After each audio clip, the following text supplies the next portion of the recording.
Arrancamos QR, noche de miércoles, así hay que pronunciar bien la R, nos enseñó Fontana Rosa. Estamos arrancando QR aquí en Bravo TV, temporada 2025, como siempre, con las escenas del capítulo anterior.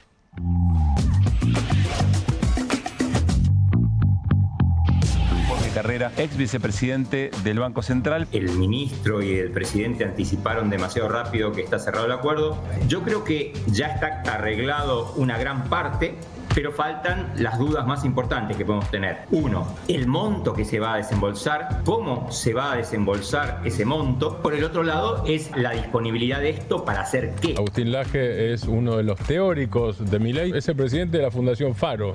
Agustín Laje participa de la propagación de ideas, de la generación de ideas y también de la recaudación, sobre todo pidiendo dinero a grandes empresarios para la campaña. El valor agregado más grande está en la capa de servicios y en la economía del conocimiento y en recursos humanos altamente capacitados. Y en eso Argentina está muy bien parada. Argentina tiene mucho talento en inteligencia artificial y tiene mucho talento en cripto, y lo que hizo Javier Milei con Libra fue un mamarracho y le bajó mucho el precio a lo que es cripto y Argentina. El presidente de la Cámara tiene un rol importante. Yo creo que él tiene un problema, que es que no termina de asumirse como el presidente de 257 diputados. Él termina funcionando más como presidente de bloque. Y después vos tenés que tener la capacidad también de hablar con todos los espacios políticos, con la diversidad de expresiones que hay en la Cámara de Diputados. En el fondo son políticamente muy astutos. Ellos cuando vienen acá hablan con un montón de gente. Yo creo que ellos siempre tienen un ojo mirando a cómo está el soporte político, porque finalmente ellos saben que es el país el que les tiene que pagar. Agustín Laje insulta y QR explica. Las marchas del 24 de marzo no recuerdan el terror o el terrorismo, sino el terrorismo de Estado. Eso se llama delito de lesa humanidad y no prescribe. No hay acá una historia oficial, hay una historia que se discute y después está el Estado que promueve valores democráticos.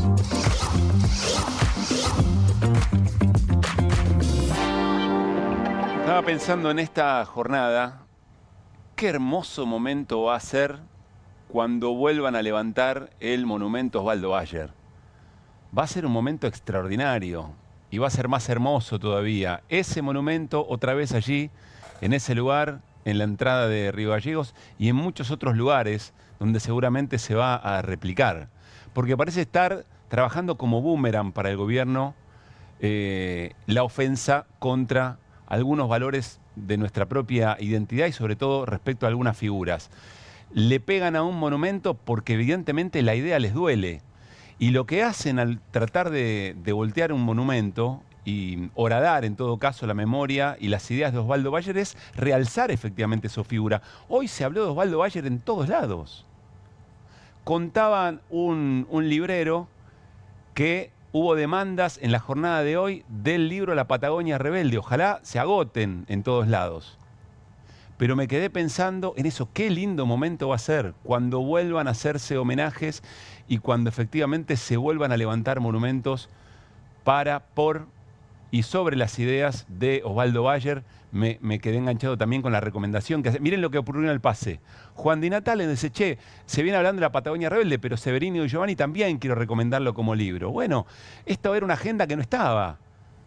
Si el gobierno no hubiera tomado la decisión de derribar, de ofender de esa manera la memoria y las ideas de Osvaldo Bayer, hoy no estábamos hablando de La Patagonia Rebelde o de Severino y Giovanni. Es muy interesante lo que ocurre y no es la primera vez que pasa. Pero, claro, también es un síntoma de mucha debilidad de un gobierno que se pelea con un monumento porque le duele su idea. ¿Qué idea? Bueno, la idea de lo que significaba el plan económico de esos tiempos para los cuales 1.500 trabajadores rurales, peones rurales, tenían que ser fusilados. Tenían que ser fusilados porque estaban poniendo el palo en la rueda a determinado proyecto económico. Y el gobierno en este momento anda penando su proyecto económico.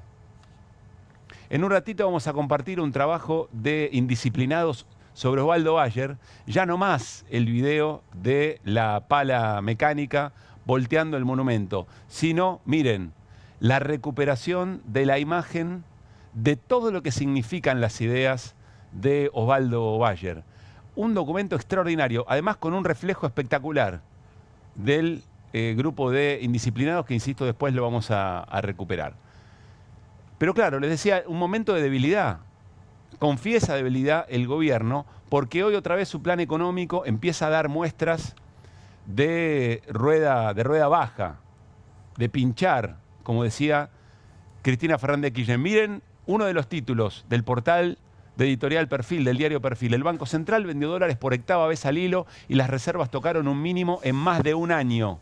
8ª vez al hilo que tiene que vender reservas para intervenir efectivamente sobre el dólar ilegal, mal llamado blue, que superó una brecha de los 1.300 pesos, simbólico, y por otra parte los dólares paralelos, el CCL y el MEP, que amplían la brecha hasta el 20% respecto del dólar oficial. Problemas. Por eso tanta necesidad para ver si de los procesos lógicos y formales del Fondo Monetario se puede rascar alguna idea que trate de calmar un poco la escena. En un rato nada más, Guido Bambini nos va a explicar a ver qué es lo que está ocurriendo con el dólar y varias otras cosas más. Bueno, en medio de toda esa situación, y cuando los planes económicos y sobre todo de ajuste no funcionan, el elemento también histórico, no inventa nada del gobierno, es la represión. Y otra vez hoy, frente al Congreso, jubilados y jubiladas reclamando. Ya van más de 1.200 miércoles que reclaman jubilados y jubiladas, porque claro, no es una cuestión solamente de este gobierno. El mal pasar, la crisis previsional, no todos los gobiernos tuvieron las mismas intenciones, algunos tienen más intenciones de reparar, con ingresos indirectos como medicamentos, como una atención, como turismo, como el acceso al crédito, como los bonos, etcétera, etcétera, pero el problema es un problema que viene de hace tiempo. Bueno, hoy había una pregunta muy seria para el gobierno. Después de lo que fueron los 2 miércoles anteriores, con esos niveles de represión, después de la movilización del 24 de marzo, donde no hubo un solo policía y no hubo un solo incidente, ¿qué hacer? ¿Reprimir o no reprimir? Esa es la cuestión, parece preguntarse Patricia Bullrich. Y la decisión fue efectivamente montar un operativo totalmente desmedido, de una cantidad realmente muy importante de hombres y mujeres de seguridad de todas las fuerzas, de las fuerzas de seguridad, y por supuesto, volvieron a haber incidentes de represión, volvió a haber represión, volvió a haber gases en los rostros de los jubilados y jubiladas, otra vez una niña, como ya había ocurrido una vez. ¿En qué andará esa investigación, por otra parte? Podemos ver algunos momentos de la jornada de hoy. Y fíjense, porque esto que nosotros estamos viendo en este momento, para hacernos una pregunta en qué está pensando el gobierno. Imaginen un restaurante, un bar, donde hay un monitor, donde hay un televisor, que no tiene volumen. Y la escena que se ve es la policía pegándole a jubilados y jubiladas. ¿En qué está pensando el gobierno cuando difunde esa escena o cuando elige a jubilados y jubiladas como víctimas de la represión? Porque vamos a mencionar algunos sujetos sociales que para el gobierno efectivamente merecerían estos palos o los puede legitimar un poco mejor. No estamos de acuerdo con esta caracterización, pero juguemos un poco la idea del gobierno. Acá no hay sindicalistas en cuero avanzando contra la policía, acá no hay un gordo mortero, acá no hay barra bravas de fútbol, acá no hay cucas. Son jubilados y jubiladas. La escena que da vuelta al mundo es miércoles tras miércoles el gobierno de Javier Milei que le da palo, gases, lacrimógenos y gas pimienta a jubilados y jubiladas. ¿Cuál es el negocio? ¿Cuál es el negocio? Claro, el problema es que si no hay aparato represivo, el protocolo es una excusa, ya lo sabemos, porque en definitiva, con esa presencia policial, los que incumplen el protocolo son los policías, los que evitan el tránsito son los policías. Si no hubiera habido represión, eran 50 jubilados y jubiladas, 100, y estarían ahí siendo parte del paisaje, llamado de atención para la representación política, eventualmente. Pero reprimieron, entonces ahora miércoles a miércoles es esta escena. El problema es que no puede no mostrar represión, porque efectivamente el rol es amedrentar, porque hay debilidad frente al modelo económico que se resquebraja, o por lo menos entra en dudas, y le entra duda a la gente que hasta acá viene confiando. La caída en la imagen del gobierno es muy sostenida ya en varios meses, y ahí vuelve otra vez esa debilidad de pelearse con la historia, de pelearse con las ideas, de pelearse con un monumento, de pelearse con homenajeados. Bueno, estas últimas horas son un buen resumen del momento del gobierno y un buen resumen también de la discusión política y social y también económica en la Argentina. Arrancamos QR y lo hacemos con las voces del día. atrás, sigue Giuliano. Argentina 4, Brasil 1, lo hizo Giuliano Simeone. Nosotros rechazamos por el no pago de lo adeudado con respecto al FONID. Nos deben un año desde que asumió Milei. De se actualizara hoy, claro, sí, estaríamos hablando de una deuda de más de 2 millones de pesos y además un piso bajísimo, y sumando 2 cargos llega a la canasta de pobreza. Es una ley que el gobierno está incumpliendo. Yo pongo en duda la fecha del 26 de octubre. Creo que uno de los elementos que es necesario analizar es la posibilidad de adelantamiento electoral para el 27 de julio por una razón muy sencilla. El acuerdo con el Fondo Monetario Internacional va en camino a generar o un esquema de bandas o un esquema de flotación que tenga que ver con alguna devaluación. El programa para la reducción del embarazo juvenil adolescente en el 2017 y concluyó en el 19 con la ley del aborto, ¿no?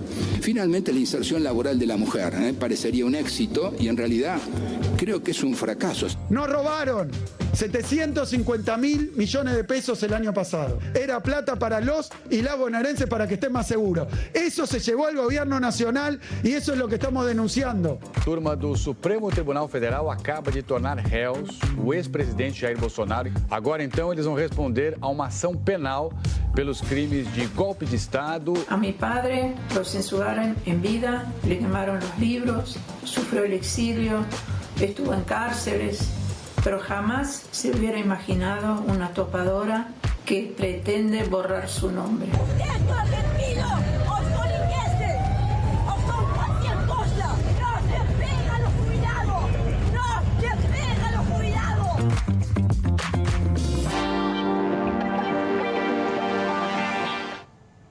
A esa escena me refería. Una señora con un bastón diciéndole a incontable cantidad de agentes de seguridad, todos pertrechados, parecían Robocop, diciéndole no se le pega un jubilado.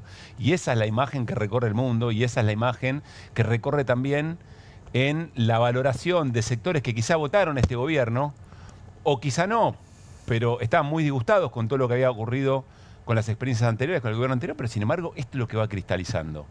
Bueno, ahí hay una encerrona que hay que ver cómo el gobierno efectivamente va o pretende resolver. Muy buenas noches. Hola, Mauricio Caminos, Irina Hauser, buenas noches. Guido Bambini. ¿Cómo están? ¿Cómo? ¿Todo bien? Todo bueno, en orden. enseguida hablamos con el Tano Catalano, secretario general de ATE Capital, que estuvo hoy en la movilización. Pero quiero pedirles si podemos escuchar la palabra de Carlos, uno de los jubilados que efectivamente estuvo este miércoles por la tarde en esta marcha que ya lleva más de 1.200 encuentros los miércoles. Me siento dolorido porque hay 2.000, 2.500 personas de las Fuerzas Armadas, que Gendarmería, Prefectura, PCA, no sé lo que es eso, PCA, Federal, Ciudad, y nosotros somos 200 jubilados, ni llegamos. La policía nos pega, Eduardo. ¿Sí? Yo quisiera que vea mis manos como están, de tanto que me pegan. Miren mis manos. Muéstreme. Estas son mis manos. Muéstreme.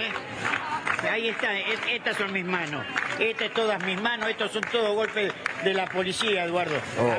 A mí me dan todos los viernes, no todos los miércoles. Ahí tienen la prueba, Eduardo. Sí. Entonces es doloroso que una persona de 75 años que viene a luchar por sus derechos sea así castigada. Sí. Nosotros no somos ladrones, somos jubilados que laburamos toda la vida. Conversaba Carlos con Eduardo Feynman, ya vamos con el Tano Catalano, pero además se supo en estas horas dos cosas, Guido. ¿Qué pasa con el bono y de cuánto es el aumento de la jubilación? Sí, el aumento de la jubilación es la inflación de enero, 2,4%, y el bono sigue congelado en 70.000 pesos desde marzo del 2024. Deberían cobrar 148.800 pesos por el bono si se hubiera actualizado del mismo modo que el haber. Que está en 70. Está en 70, son 78.800 pesos de diferencia que no están percibiendo los jubilados de la mínima. Además de la decisión ya efectivizada de quitar la moratoria. Tano, ¿cómo estás? Pablo Caruso en QR, te saludamos. ¿Cómo va? ¿Qué tal? Buenas noches, ¿cómo andan? Bien, gracias por atendernos. Antes, te pregunto algo que conversamos con la producción. ¿Vos estás amenazado? Sí, hicimos una presentación en la justicia, ya me presenté a declarar. hice responsable a Patricia Bullrich por cualquier cosa que me suceda a mí o a mi entorno familiar. Venimos así ya hace varias semanas. Aparecen pintadas en la puerta del sindicato, gente que se aparece en mi casa a la noche, autos que nos están siguiendo, en las movilizaciones gente infiltrada, la policía que nos identifica en cada movilización que vamos, dando nuestros apellidos, modulándolo por las radios, persecución del personal uniformado en cada una de las actividades que se están haciendo en los organismos públicos, etcétera, etcétera, etcétera. Cada vez que salgo de casa me tengo que organizar con mis compañeros, porque además no voy a delegarle a quien me está hoy hostigando que me cuide. Así que por eso le decía a la producción que podía participar hoy desde este ámbito y con tiempo, organizándonos con otros cuidados, puedo ir a Pisa. Bien, bueno, gracias por compartirlo. La verdad es que no lo sabíamos y por eso nos llamó la atención y te lo queríamos preguntar. A ver, Tano, la movilización era una movilización donde se esperaba hacer varios tipos de valoraciones, digamos, ¿no? Primero, ¿qué iba a ocurrir con las organizaciones que se comprometieron para acompañar miércoles a miércoles a jubilados y jubiladas después de las varias represiones que recibieron, inclusive lo que pasó cuando fueron los hinchas de fútbol y demás? Y después, por otro lado, también pensar qué iba a hacer el gobierno, cómo iba a reaccionar el gobierno, y bueno, se vio. Pero en función de esto, ¿vos qué lectura hacés de lo que ocurrió esta tarde? Mira, yo tuve la posibilidad de hablar con uno de los jefes del operativo, entenderé, si no aparece la solución económica, tienen que permitir que los jubilados puedan dar la vuelta al Congreso. No hay una posición en donde miércoles tras miércoles los jubilados tengan que volver golpeados a sus casas. Y la verdad que no hubo forma, no por el jefe del operativo, sino porque las órdenes que tienen ellos es de impedir que los jubilados puedan hacer el acto, que es un acto que si los dejan es 1 hora en la vereda y 15 minutos dando la vuelta al Congreso. Claro. O sea, que sería mejor que le pongan plata, ¿no? Para que no tengan que estar ni tomando calor, ni tomando frío, ni tampoco estando gaseados. Pero lo cierto es que es una olla a presión, es desmedido lo que pasó. Yo coincido con el jubilado. Había policía de la Ciudad de Buenos Aires motorizada atropellando colegas de ustedes, porque atropellaron a dos colegas. Hoy gasearon a una niña. Nuestros compañeros de ATE creo que asistieron cerca de 7 personas con gas pimienta. Cuando ellos tiran el gas nos reprimen a todos porque quedamos todos congestionados, todos con ardor en la piel. No es algo que uno pueda evitarlo. Ahora, Tano, me quedo con esta idea que plantea, decir, si no hubiera habido represión en varios miércoles anteriores, el acto se resuelve, yo decía, se naturaliza que bueno, que están los jubilados y jubiladas cada miércoles, hace muchos miércoles y punto. Pero entonces el objetivo es otro. ¿Cuál es el objetivo de esta actitud represiva, a tu criterio? Es el disciplinamiento. Nosotros lo que estamos viendo es que el gobierno intenta por todos los medios tratar de que la comunidad tenga temor y no vaya a las calles. Las respuestas masivas que hubo con la defensa de la universidad o el 1F defendiendo las diversidades, el 24 de marzo, para nosotros son sumamente importantes porque marcan una rebeldía de la comunidad saliendo.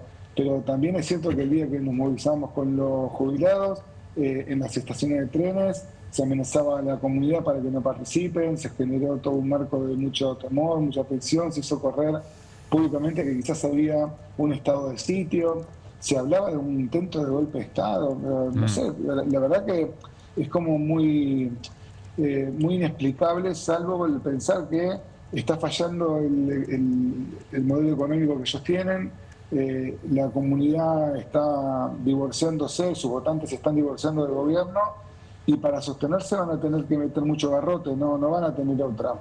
Y ahora viene en breve un paro general de la CGT, vamos a adherir obviamente las 2 CTA y la UTEP, con una movilización el día 9 en defensa de los jubilados, y creo que ellos están intentando marcar un camino. Mauricio. Tano, buenas noches. Te quería preguntar justamente eso que hablabas de la movilización del 9. ¿Qué expectativas tenía? Porque ya los últimos, con hoy, los últimos 3 hubo represión, el que viene es feriado, el otro el 9 de abril. Con el acompañamiento de la CGT uno podría pensar que va a ser una marcha mucho más importante. ¿Cuál crees que puede ser la respuesta del gobierno en esa marcha.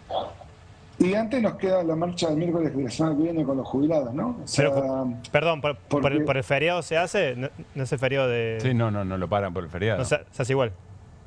Que hoy es inevitable el encuadre que han encontrado los jubilados como autodefensa. Se hace difícil que ellos puedan evitar salir porque... Dimensionemos esto, una persona que cobra 278.000 pesos, que tiene que vivir alquilar una pensión o una habitación, está almorzando en una iglesia todos los días de lunes a viernes y a la noche no comen. Entonces, le vamos a pedir al 63% de los jubilados que están en esa realidad, en esa cotidianidad, que simplemente acepten la migaja que el gobierno les ofrece.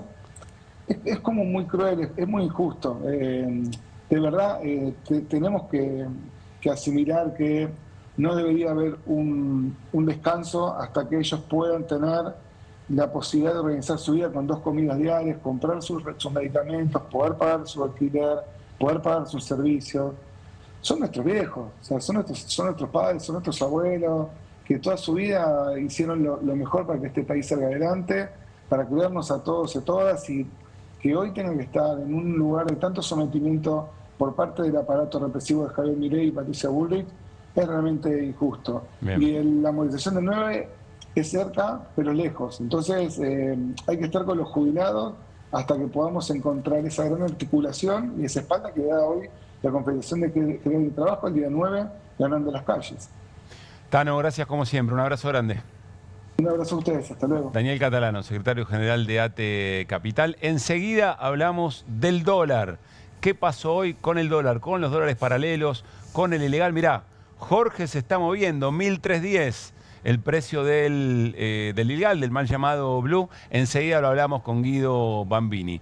Bueno, Irina, quiero preguntarte qué viste vos en el operativo de hoy. Un operativo muy desmedido, ¿no? A todas luces. Eso, no me gusta la palabra exceso, pero es algo completamente desmesurado y no acorde con la realidad, ¿no? Eso, y veo una insistencia del gobierno en instalar el mismo mensaje de amedrentamiento que viene desarrollando. O sea, no veo nada distinto. Hoy volvieron a gasear a una niña. Sí. ¿En qué está la causa de aquella niña? ¿Te acordás que la mamá la protege Sí, y el policía pasa por al lado? ¿En nada? Declaró la madre, se supone que se estaban haciendo algunas medidas, está identificado el policía, pero no pasó nada. El abogado de la querella, que es Gregorio Dalbón, de hecho, cada tanto recuerda esta situación. Porque además Gregorio Dalbón es denunciante en la causa sobre Libra y el fiscal es el mismo, es Eduardo Tayano, claro, ¿no? Entonces, bueno, por eso Dalbón cada 2x3 vuelve con este tema para señalar la parsimonia en un caso que además es muy puntual y muy fácil de esclarecer, ¿no? Otro caso donde Bullrich tuvo un mensaje contradictorio, ¿se acuerdan? ¿Donde mintió? Claro. Sí, directamente. Había dicho que había sido agredido el policía o eventualmente que en medio de un tumulto estaban aisladas por completo, estaba la madre protegiendo a la Dijo que habían militantes kirchneristas vestidos de naranja que habían sido quienes gasearon a otros militantes. Difundieron un video que era fake, ¿no? Y después, bueno... Y quedó mal parar la Secretaría de Seguridad hablando, ¿no? De ese video, ¿se acuerdan? Claro. En TN. Bueno, de esa causa el fiscal es Tayano, que es el mismo que sigue, como decía Irina, la estafa Libra. En un rato tenemos cuentos de la cripto, ¿eh? En un ratito también vamos a avanzar porque hay algunas novedades. Pero metámonos con Guido Bambini en lo que ocurrió hoy, sobre todo con los dólares paralelos. ¿Qué pasó con el Blue y las reservas del Banco Central, Guido? Sí, subió 1% el Blue, un poquito menos el MEP y el CCL. El Banco Central volvió a vender reservas, 48 millones, es la octava rueda que tiene que vender reservas, ya son más de 1.300 millones de dólares en estas 8 ruedas. Y no se puede explicar la suba de estos días sin recordar las declaraciones de Caputo de la semana pasada, planteando o dejando entrever que probablemente pueda haber un cambio de régimen cambiario, ¿no? De pasar de estas devaluaciones pautadas primero en el 1%, en el 2%, perdón, y luego en el 1% mensual, a una banda de flotación, que sería lo que está pidiendo el Fondo Monetario Internacional, lo que implicaría un salto cambiario. Ante esa expectativa, todos los agentes del mercado buscan cobertura y presionan contra el dólar. Bueno, eso evidentemente está a la espera de que el Fondo Monetario dé alguna otra señal o alguna suerte de previsión positiva respecto a lo que puede ocurrir. Después nos podemos preguntar para qué servirá eso y durante cuánto tiempo. Pero mientras esto está ocurriendo, un ratito vamos a volver sobre este tema con una entrevista, porque hoy también habló el vocero presidencial. Le preguntaron sobre esto y dio un argumento respecto a por qué no había que preocuparse por estos movimientos, pero evidentemente el gobierno está muy preocupado. Ahora, en estas debilidades y en estas preocupaciones del plan económico, de vuelta aparece la situación de represión, como recién lo contábamos, casi como parte del combo. Miren lo que ocurrió hoy en el Congreso. Avanza la policía, por allí aparecen las motos de la policía y miren cómo atropellan otra vez a fotógrafos y camarógrafos. Evidentemente la policía se la tiene con aquellos colegas que pueden obtener imágenes que después les comprometen, no en sus excesos, no son excesos, coincido con Irina. No son excesos, no hablemos de excesos porque nos lleva a otro tipo de narrativa sobre estas situaciones. Son acciones ilegales dentro del marco de la represión. Hay reglas para el uso de la fuerza por parte de la fuerza de seguridad, no se están cumpliendo. Tremenda la imagen. ¿Sabés qué? Bueno, algo hablábamos de esto hace algunos días. No es que las fuerzas de seguridad hacen esto porque se les antoja. Acá evidentemente hay una orden porque en cada movilización se ataca a los periodistas y a los fotoperiodistas, a los fotoreporteros. Es una constante.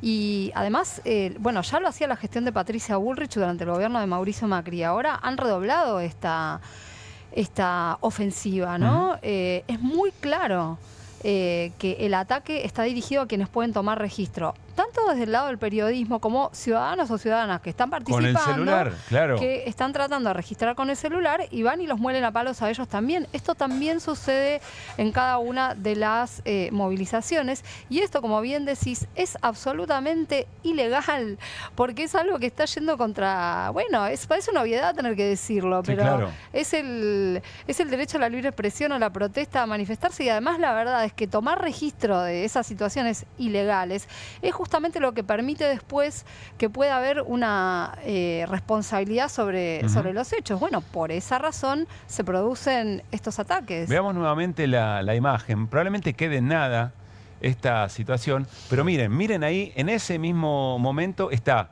con la escalera que le sirve a los colegas para tratar de tener una perspectiva en la foto. Y miren, o en ese caso en la toma, ¿no?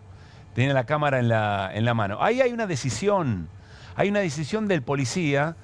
Vaya uno a saber si tratando de empatizar con los otros policías que le tiraron a Grillo en su momento, a Pablo Grillo, vaya uno a saber. Pero seguro tiene vía libre, se siente libre de poder llevar adelante esa acción, que no es un exceso. Insisto, cuidado con el lenguaje. Otra imagen fuerte, la del que está con el escudo, que está pegando un señor también de hoy.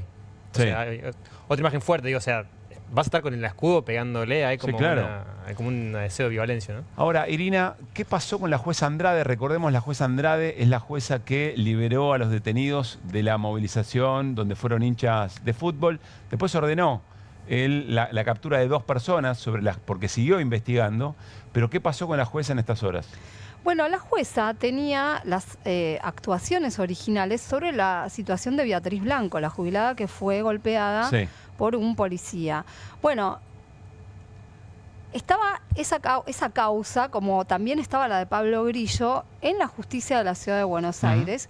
Dio algunas vueltas y le llegó tarde a Andrade. Andrade se declara incompetente, pero cuando manda las actuaciones a Comodoro Pi, es muy interesante todo lo que cuenta cuando ella se declara incompetente a la justicia federal, porque porque las personas que estarían involucradas en la agresión, que están involucradas porque las hemos visto en las imágenes, son agentes de la policía federal. Ella da cuenta del acta policial que se hace en un comienzo cuando Beatriz Blanco es agredida, ¿no? No sé si tenemos para ver ahí el texto. Bueno, el acta El acta no dice prácticamente nada. De conformidad con el acta inicial del 13 de marzo del 2025, el comisario Romualdo Coronel refirió: en el día de la fecha, en la intersección de la avenida Rivadavia y Entre Ríos, siendo las 4:55, se encontraba tirada en el suelo una señora de 87 años de edad, de nombre Beatriz Blanco, la cual poseía un corte en el cuero cabelludo, y hasta ahí llegué.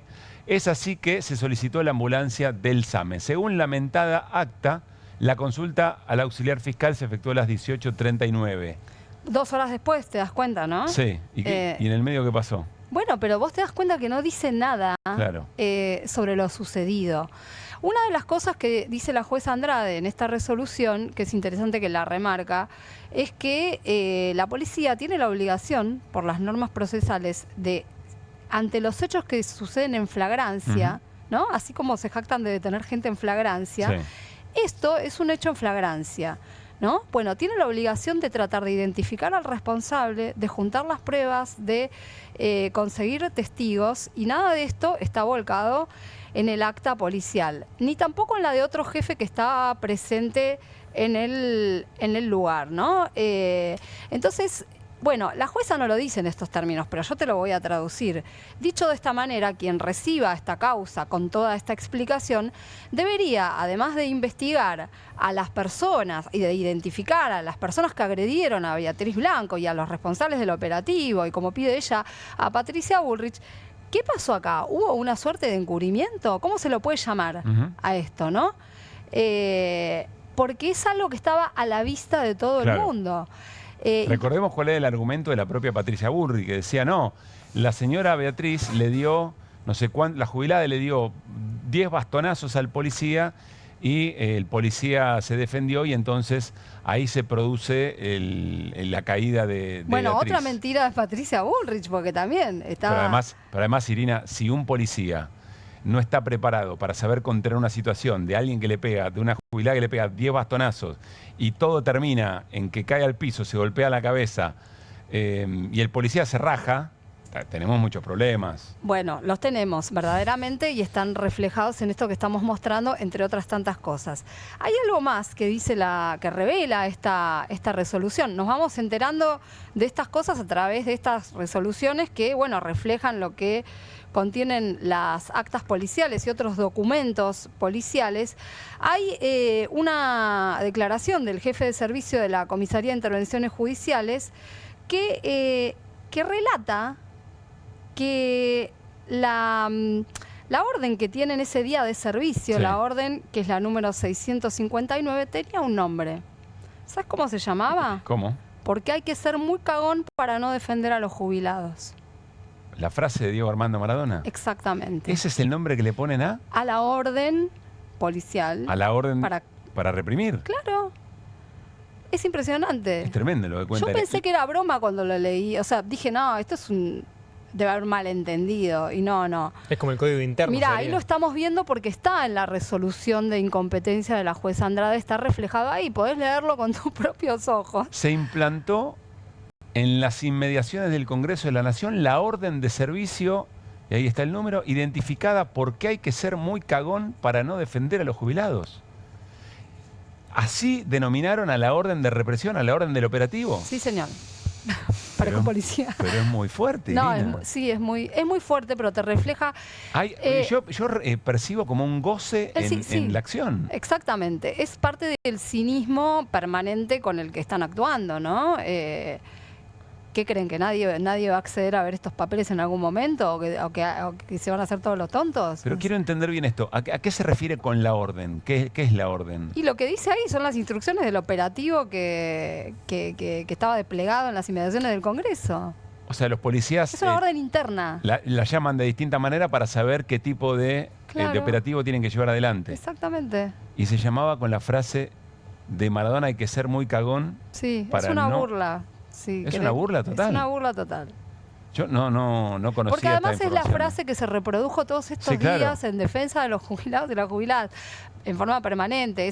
Es una. ¿Pero esta orden de qué día es? ¿Para qué día es? ¿Para el día del 12 de marzo, que fue el día, claro, que fue el día de los hinchas y que fue el día que agredieron a Beatriz Blanco y que hirieron a Pablo Grillo. Tremendo, Irina, lo que contás. No lo había visto en otro lado. Volvemos a hablar del modelo económico del gobierno y volvemos a nuestra portada. Ahí está. Jorge se está moviendo. 1.310. Jorge es George Washington, ¿no? La figura del dólar. 1.310 pesos el dólar ilegal, el dólar blue. Más de 20% la brecha de los financieros. Estamos hablando del CCL, el contado con liquidación, y el MEP, como nos explicó Guido recién. Y octava caída en las reservas. Octava venta de reservas con una caída muy pronunciada. ¿De cuánto dijimos? Más de 1.300 millones de dólares. Bueno, quiero que escuchen al vocero presidencial Manuel Adorni, y sé que también lo está escuchando Matías Batista, experto en mercado de capitales, que ya está enganchado para charlar con nosotros. Quiero que escuche al vocero presidencial, porque hoy se le pregunta sobre este tema y vean la lectura que hace y cómo intenta desdramatizar un poco esta situación. A ver, el primero que estás en valores similares de la Asunción, digo, ¿no? Hace un año, 2 meses. Sí. Está bien, pero es más marginal, digo. O sea, que el dólar no se mueve. Hoy estás pagando todas las importaciones. Sí. Vos tenías, cuando asumimos un default con los importadores de 50.000 millones de dólares, no estabas pagando una sola importación. Y estabas quedándote sin insumos en la industria, y de hecho muchas industrias ya no podían operar por no tener insumos. Y hoy encima tenés un 30% más de reservas que lo que tenías cuando asumimos. ¿Me estás hablando? Ahora se empezó a mover de vuelta.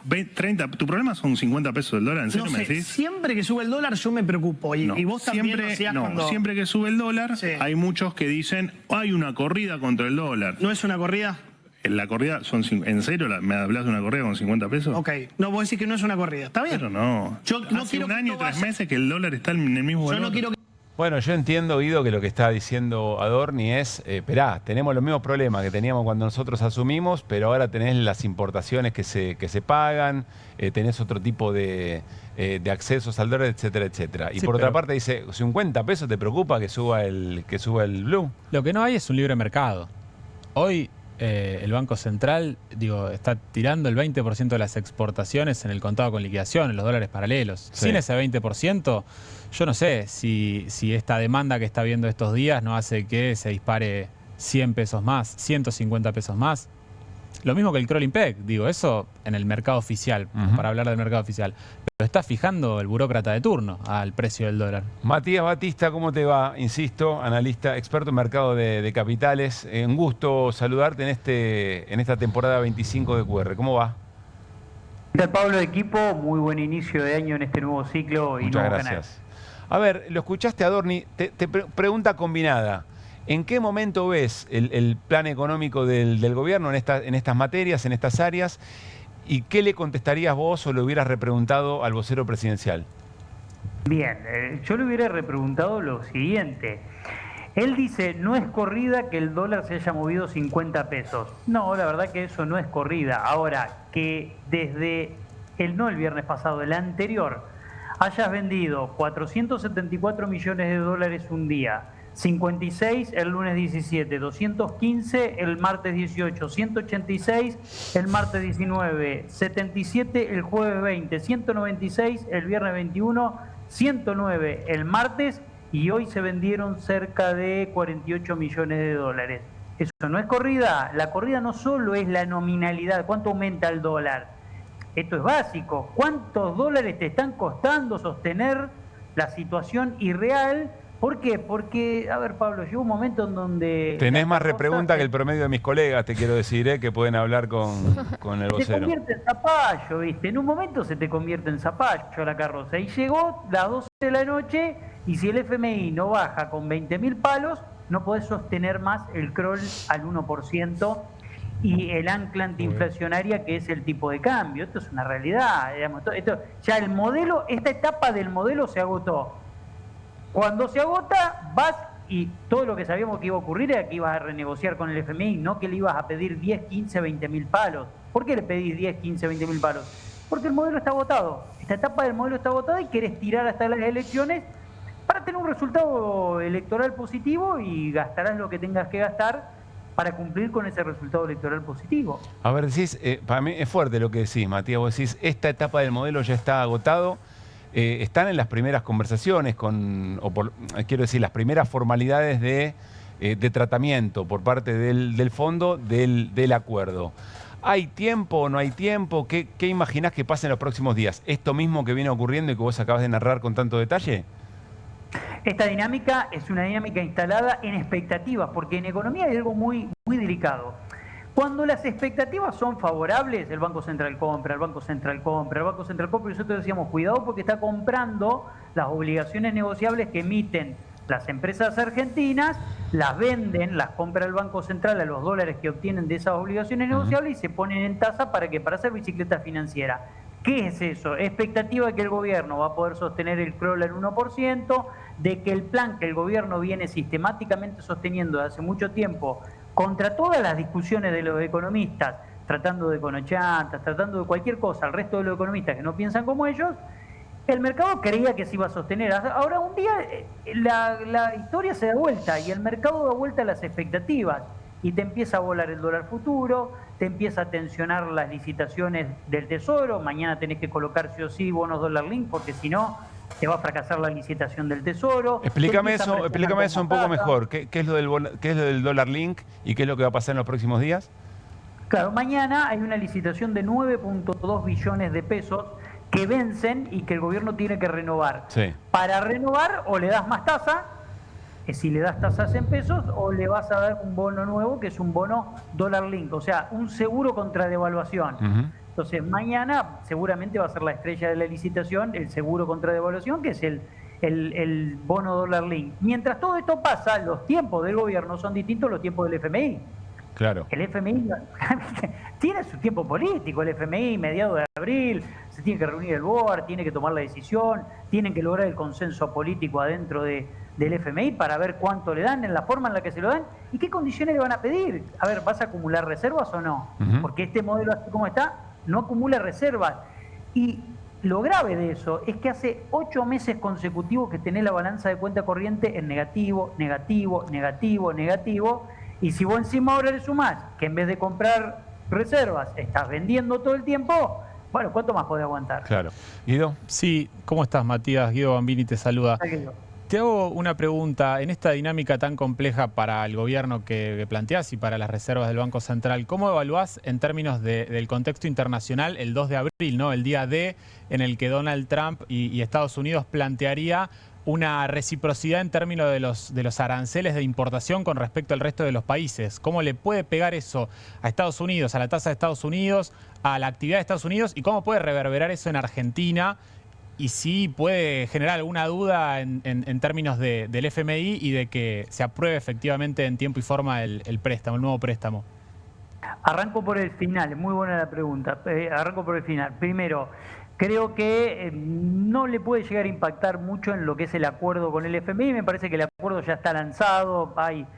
Están definiendo, a mí me parece que lo que están definiendo es en la cocina técnica y en la cocina política qué condiciones le van a pedir y cuánto le van a dar y la forma en la que le van a dar el dinero al gobierno. Sí, lo que me preocupa es todo lo que tenga que ver con la administración de Trump, porque desde que inició la administración de Trump y la belicosidad comercial con la que se maneja con sus pares, trajo mucho ruido en el mercado, trajo mucha corrección en el mercado, trajo una volatilidad muy grande en el mercado, donde un día tenés los capitales que se van hacia Estados Unidos, otro día que vuelven hacia los emergentes, y toda esa situación obviamente que le genera tensión, y Argentina está en una situación endeble, pero tiene la suerte, podríamos decirlo de esta manera, de que el cepo lo protege de mucha tensión y volatilidad. Pará un cachito ahí, pará, porque me estás cambiando los manuales. Vos decís que entonces la política de regulación cambiaria, llamada cepo, en realidad es positiva para protege a la Argentina. Totalmente, vos imagínate, pensemos en Caputo en el año 2018, cuando Estados Unidos y la Reserva Federal empieza con el intento de subir la tasa de interés y se le vuelan todos los capitales en mayo del 2018. ¿Por qué? Porque no había ningún tipo de control, porque los capitales podían entrar y salir a un día, porque lo habían establecido en ese momento de esa manera. Se te fueron todos los capitales, en ese momento estaba Duhovne, me parece, ya de ministro de Economía. Se te fueron todos los capitales y cuando te diste vuelta el dólar estaba en 18 un día, el otro día apareció en 25. Entonces, esa idea de flotar, porque el gobierno está en un brete grande. una parte, el FMI le pide que deje flotar el tipo de cambio, que salga del cepo, que empiece a desarmar más rápido el cepo, para que arriben los capitales internacionales, etcétera, etcétera, pero todo eso tiene un riesgo, que después alguna corrección en el mercado internacional hace que se te vuelen los capitales. ¿Y cómo se van los capitales? Vendiendo pesos para comprar dólares. Claro. Entonces presionan y tenés que dárselo en el Banco Central de los dólares. A ver, Matías, quiero que compartamos la mirada de Claudio Loser, no necesariamente un heterodoxo, ¿no? o un progresista de la medida, fue funcionario del Fondo Monetario, que reflexionaba lo siguiente.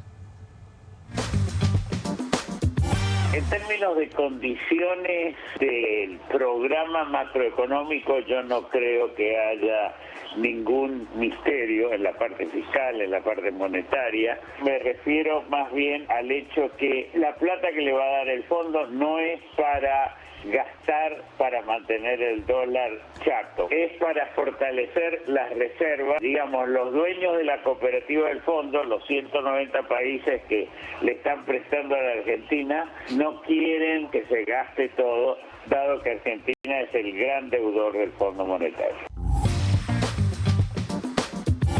Bueno, no está diciendo nada que no se haya dicho antes, hay que ver después qué ocurre. ¿Para qué se va a usar eso que da el fondo, no? Es muy importante para qué se va a usar el dinero que va a dar el fondo, y yo creo que el fondo, está bien, uno a veces, cree que debería ocurrir esto, pero después no ocurre. Creo que el fondo no le va a dar el dinero para que el gobierno intervenga y malvenda un dólar barato, porque en definitiva acá hay una discusión muy grande. Al final el tipo de cambio estaba atrasado. Vos podés decirle a quien quieras, a Cavallo, a Melconian, a Loser, a cualquiera le podés decir, siendo Milei, que son unos burros, que son unos econochantes, todo lo que vos quieras, pero a Georgieva no se lo podés decir. Y Georgieva, en esa discusión que vos tenés con Georgieva, si Georgieva te dice, che, el tipo de cambio está atrasado, no te vamos a dar guita para que vos lo malvendas, bueno, ahí tenés un problema, y creo que Loser está diciendo muy claro. Quizás con alguna información interna, quizás no lo sé. Lo cierto es que él tiene mucha influencia y mucha llegada al FMI, de hecho fue parte del FMI en su momento, y es un tipo que conoce muchísimo lo que ocurre en las negociaciones con el FMI. Me parece que lo que está diciendo es algo que técnicamente él diría, yo diría, y cualquier economista diría, pero también hay que ser conscientes de que después las decisiones políticas pueden atravesar los muros de lo técnico y forzar alguna que otra decisión, pero también entiendo que Trump puede tener influencia en cuanto al monto, en cuanto a los desembolsos, pero me parece que tampoco le va a permitir que terminen regalando los dólares que le dan, como pasó en la etapa de Caputo, ¿no? Claro. A ver, Matías, tengo una última pregunta. Vos estás en Rosario, en la provincia de Santa Fe, digo Rosario, me pongo de pie, y muchas veces hemos hablado sobre el momento de la producción agropecuaria, que es una fuente de dólares. El gobierno, eventualmente, entiendo que hay mucha resistencia respecto del dólar blend, es decir, del dólar diferencial, pero si efectivamente el gobierno quita ese dólar diferencial y lo que está ocurriendo en el mundo, ¿qué es lo que va a pasar? ¿Cuál sería el incentivo para que las economías agropecuarias efectivamente liquiden los dólares? ¿Cómo estás viendo esa escena? Bien, ese punto es muy importante porque es una de las discusiones que pone el FMI sobre la mesa, la eliminación del dólar blend. Lo que pasa es que la eliminación del dólar blend te tira el precio para abajo de exportación porque vos no liquidas más un 80-20 en el oficial y en el paralelo, por lo tanto tu precio bajaría. En consecuencia, tenés que, como gobierno, tomar otra decisión conjunta a esa que tiene que ver con el tipo de cambio. ¿Por qué? Porque si a vos se te ensancha la brecha porque eliminaste el dólar blend, los exportadores van a tener menos incentivos a liquidar, te van a retener la cosecha y los importadores te van a anticipar importaciones, porque cada vez que se despega la brecha por arriba del 20, 25, 30%, ocurre ese fenómeno, cambian las expectativas y lo que vos crees que va a entrar de exportación no entra, efectivamente, y lo que vos crees que va a entrar de importación se te anticipan y te pasa el efecto que le pasó a Massa. Tormenta perfecta, los importadores te demandaban dólares y los exportadores te frenaban las exportaciones porque la brecha estaba arriba del 100%. Ese contexto es un contexto que el gobierno lo tiene que desatar el meollo en el que se metió, porque yo lo escuchaba recién, usted estaba hablando y dice, bueno, es un gobierno intervencionista. Claro que es intervencionista. ¿Qué necesidad tenés de tener un dólar blend a esta altura? Ya llevan 14 meses de gestión. Es más, con la devaluación que vos hiciste de 350 a 800, tendrías que haber eliminado el primer día el dólar blend, porque si no lo eliminas el primer día, arrancás con un problema, algún día lo vas a tener que eliminar y el costo de eliminarlo te va a generar desequilibrios. Y me parece que ahí hay un problema muy grande que tiene el gobierno hoy, que tiene que ir desatando nudos y alambres a los que él se aferró para tratar de sostener una situación que no es sostenible en el largo plazo y en el mediano plazo. Clarísimo. Matías, gracias como siempre. Te mandamos un abrazo. Voy a decir una cosita más. Sí, claro. Voy a meter el dedo en la llaga con una cuestión.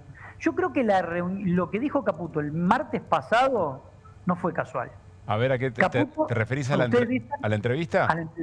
Sí, porque no dejó en claro y no dijo todo y quedó la sensación de que había algo que quería decir pero no quería decir. Digo, me dio la sensación de que Caputo no lo hizo por un error de comunicación. Me dio la sensación de que él comunicó lo que quería comunicar.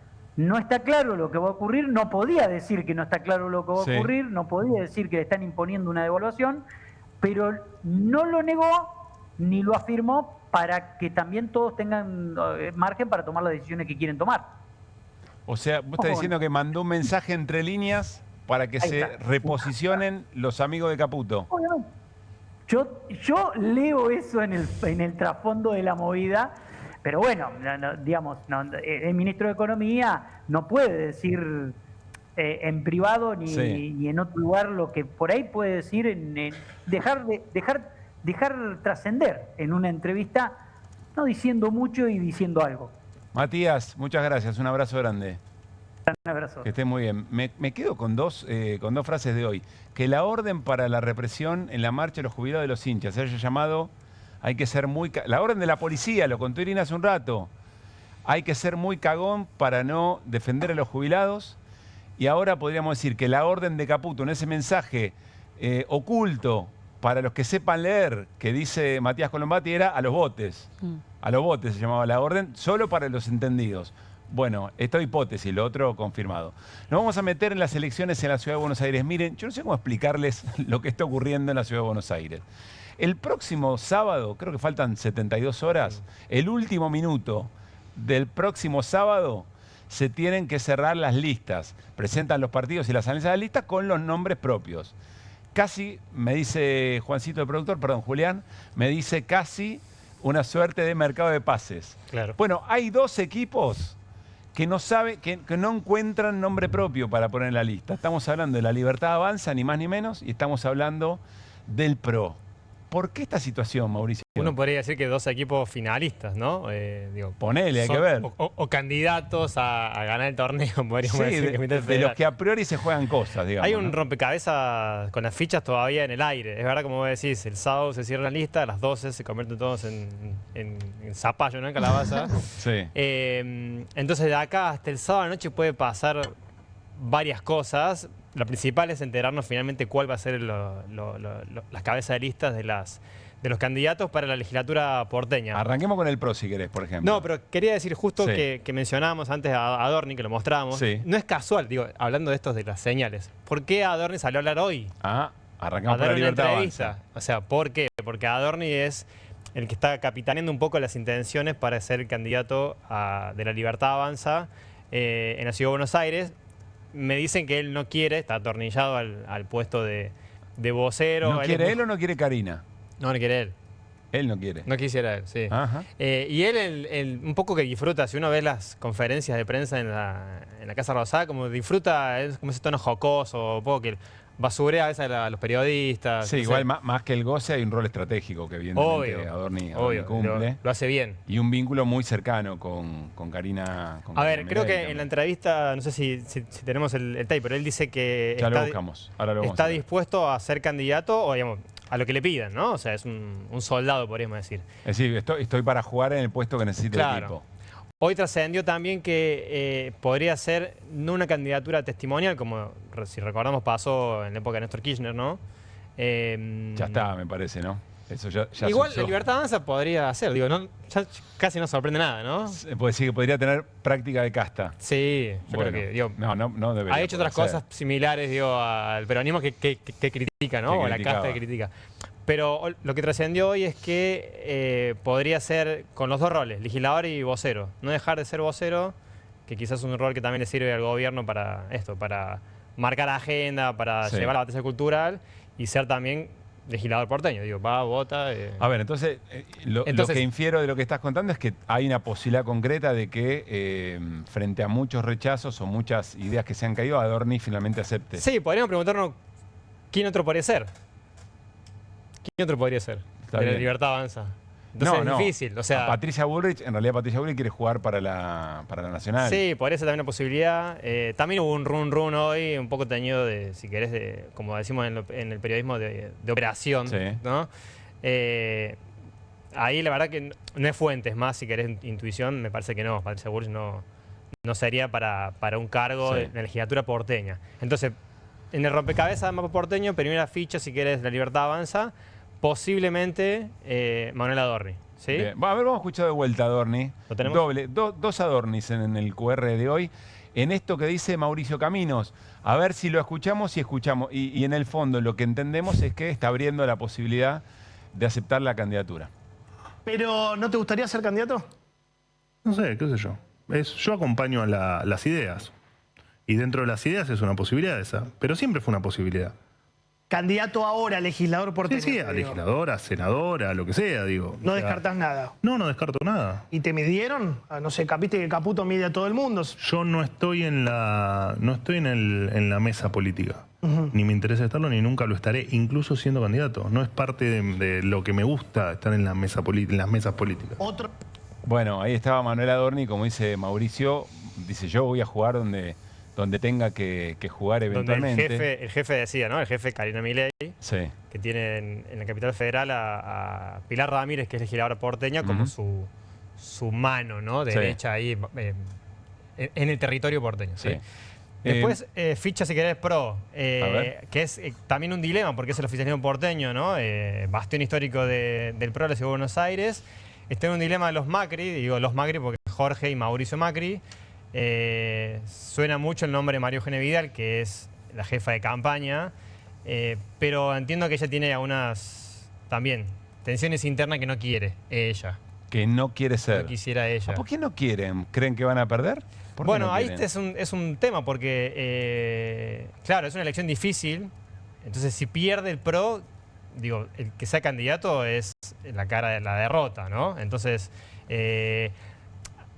hoy me decían que podría haber novedades antes del sábado para el PRO, ¿no? Quizás el viernes, algún anuncio. El PRO siempre tiene esto como de buscar más los conceptos, ¿no? Entonces, quizás hablar más de equipo antes que de un candidato. Pero al fin y al cabo, el que va a la primera lista es el candidato y el que todo el mundo quiere entrevistar y que diga definiciones.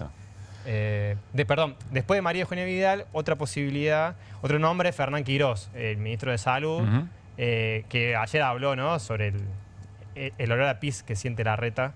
Y le dijo que si sentía olor a pis, capaz porque tiene COVID.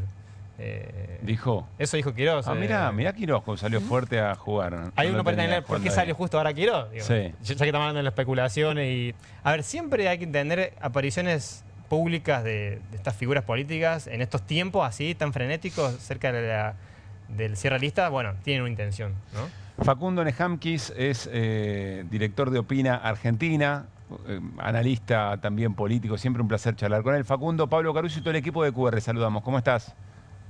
Hola Pablo, ¿cómo te va? ¿Cómo estás? Gracias por estar con nosotros. A ver, primera pregunta que surge un poco de lo que estábamos conversando. ¿Por qué nadie quiere en el PRO y en la Libertad Avanza ser candidato para legislador o legisladora porteña?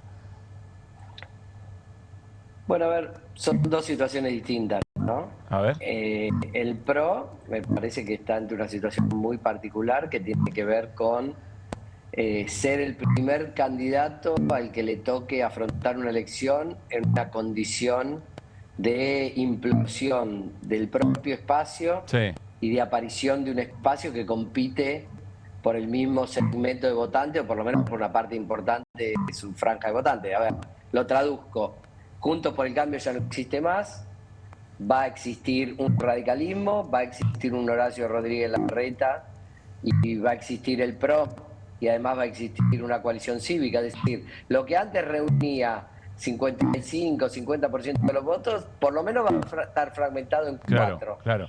Y además de eso, la Libertad Avanza se construye sobre la base de una porción de votantes de también Juntos por el Cambio. Por lo tanto, al que le toque liderar esa lista del PRO, sin dudas va quizás a la elección más incierta de un espacio político que gana en ese distrito desde hace 18 años. A ver, Facundo, ¿sabes que hay alguna interferencia, algún ruido que nos distrae un poco de lo que estás diciendo? No sé si es el manos libres o si no, si lo quieren ver ahí con la producción, a ver si podemos mejorar un poco eso. Ahí vuelvo con Facundo Nehamkins. Claro, lo que dice Facundo es un poco lo que vos planteás, es decir, en una elección en la que el PRO evidentemente pone en juego su bastión, ¿quién quiere ser la cara de esa eventual derrota? Claro. Lo que no mencionamos antes, que es un poco también el factor de por qué el PRO parece ser que es una derrota, no solamente es la Libertad Avanza, sino que es el ordenamiento del peronismo, que uno podría decir, del otro lado de la General Paz, para los que están fuera del ámbito de AMBA, ¿no? La General Paz que divide capital de provincia, en provincias está, uno podría decir, muy tensionada, ¿no? Esa interna peronista, Cristina y Axel. Ahora después vamos a contar algunas novedades de la jornada. Pero en Capital Federal hay otra historia. Leandro Santoro encabezando la lista de lo que sería Unión por la Patria. Hay algún intento ahí de Juan Manuel Abal Medina de quizás de ir a una interna. Bueno, no, interna no haría paso, ¿no? Pero de disputar un espacio, por lo menos buscar negociar un lugar en la lista. Me cuentan que hay acercamientos, no así con Moreno, pero con Manuel Abal Moreno Medina, iría como suelto, digamos. Entonces, es una elección donde el peronismo está competitivo. Entonces, el oficialismo porteño, que es el PRO, tiene no solamente el contrincante que es la Libertad Avanza, que busca sus mismos votantes, sino que a su vez tiene el peronismo que podría hacerle una elección muy competitiva. Entonces está como por los dos lados atacado, ¿no? El oficialismo. Sí. ¿Y Marra? Bueno, Marra finalmente no presentó un frente electoral la semana pasada, entonces está por jugar, podría jugar solo, o sea, podría ir como un partido que también le resta, por su lado, también le resta al electorado, si querés, libertario. Después hay otro, bueno, él habló también creo que del radicalismo, ahí también se rompió junto con el cambio, entonces Martín Lustó de Evolución presentó un frente propio, no él como candidato, sino con una dirigente universitaria, que podría ser la primera candidata de la lista Evolución, y también hay, bueno, y no mencionamos a Larreta. Claro. Horacio Larreta, que también el otro del PRO, está por decir macrista, pero no, ex macrista. Yo hago una advertencia ahí, que también puede pasar en la legislatura. Es cierto que hay un resultado que es simbólico, que seguramente va a comunicar distintas cosas del momento de la representación política en la Ciudad de Buenos Aires. Hay que ver cómo impacta incluso en eso hacia la decisión de las elecciones nacionales. Pero después cada uno de estos sectores que aparecen en una disputa, a la hora de levantar la mano por distintos tipos de políticas van a coincidir seguramente, ¿no? Sí, como ocurre en el Congreso. Claro. O sea, por ejemplo, ahora el radicalismo de Lustó tiene algunos dirigentes internos en el gobierno. Pues, y en las bancadas, bueno, hay un juego ahí de coalición, si querés. Pero bueno, ahora se define la elección y es verdad que ahora también todos se quieren medir. Es una elección interna, de medio término, entonces un poco se miden pensando en la ejecutiva. Si ya Jorge Macri está tambaleando en 1 año y medio, 2 años de gestión, a ver, Lustó siempre quiso ser jefe de gobierno, más allá de Santoro, que es de peronismo. Entonces, ahora hay como están todos como afilándose los dientes, digamos. Se acomoda la elección legislativa. Yo no recuerdo, Irina también te pregunto, no recuerdo una elección en la Ciudad de Buenos Aires con tantos nombres propios de tanto peso. ¿No? Es como se volvió suele decirse que la disputa siempre más emblemática de la provincia de Buenos Aires con razones. Pero lo de la Ciudad de Buenos Aires parece ser una suerte de marca o un mojón muy importante respecto a lo que pueda pasar después. Yo no recuerdo nombres propios tan No, yo tampoco, pero también me parece que hay una condición de debilidad del gobierno porteño, o sea, para que esto esté ocurriendo, ¿no? Y que eso permite que se puedan poner en juego nombres tan fuertes. Lo habilita y lo convoca, te diría, ¿no? Sí, claro. Porque le da chances a muchas personas. Pero es cierto lo que decís, que hace rato no vemos estos protagonistas. Vuelvo a Facundo Nehamkins, gracias por la paciencia, a ver si podíamos arreglar esa pequeña interferencia. Hablábamos entonces del PRO. Nos quedó muy claro, Facundo, en ese sentido. Y de la Libertad Avanza, ¿por qué cuesta? ¿Es porque no tiene muchos nombres propios y sacarlos de lugares muy estratégicos sería costoso? ¿Qué lees ahí? A ver, primero hay referencia también a los del PRO y para aclarar, no sabemos si se resisten realmente a ser candidatos o si dicen no quiero, no sé si voy a ir, y en realidad después hacen y van a los lugares que les mandan, ¿no? Entonces digo, siempre una incógnita en relación a eso. Está bien, buen punto. Luego los candidatos de la Libertad Avanza, exactamente lo mismo. Me parece que yo creo que ahí hay una fija y una sorpresa. Digo, la fija que todos escuchamos hablar hace tiempo es Manuel Adorni, ¿no? El vocero presidencial. Creo que si es el vocero presidencial, vamos a una elección más disputada entre la Libertad Avanza y el PRO, sin contar que quizás Santoro da una sorpresa y se mete por el medio y puede salir primero. Pero después, el PRO tiene una carta más ganadora para la Ciudad de Buenos Aires, perdón, la Libertad Avanza, me traicionó su origen, que es la carta Patricia Bullrich. ¿Y por qué digo que es una carta más ganadora? Porque si bien es cierto que uno tiende a pensar que una figura nacional que fue candidata a presidenta, que es ministra, debería jugar a un cargo de tipo nacional, especialmente en un distrito donde se elige senador, también la realidad es que esta elección se ha convertido en una Champions League adelantada. Claro. Es decir, ha perdido las características de ser una elección local y es como una especie de paso a la intemperie, Pablo, porque, a ver, juegan primeras figuras.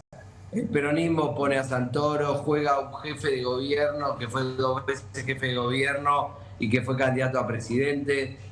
Puede ser que juegue una gobernadora, una ex gobernadora y una primera figura PRO que fue vicejefa de gabinete.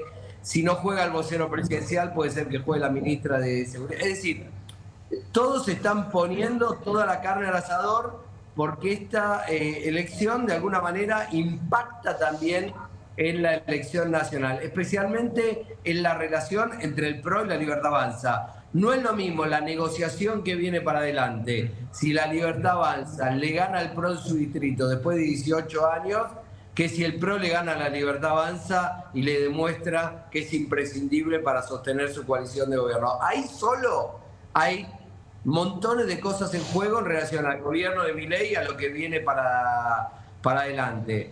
Tampoco es lo mismo si el peronismo, después de, a ver, estoy pensando, Herman González debe haber sido la última vez que el peronismo ganó una elección, año que fue, 93, 91, ya no recuerdo bien, que ganó una elección a una categoría que no sea presidente en la Ciudad de Buenos Aires. Estoy seguro que a nivel local no ganó ninguna desde la reforma estatuyente del año 95, es decir... Claro, que fue en el 93 creo que fue ¿no? Herman González.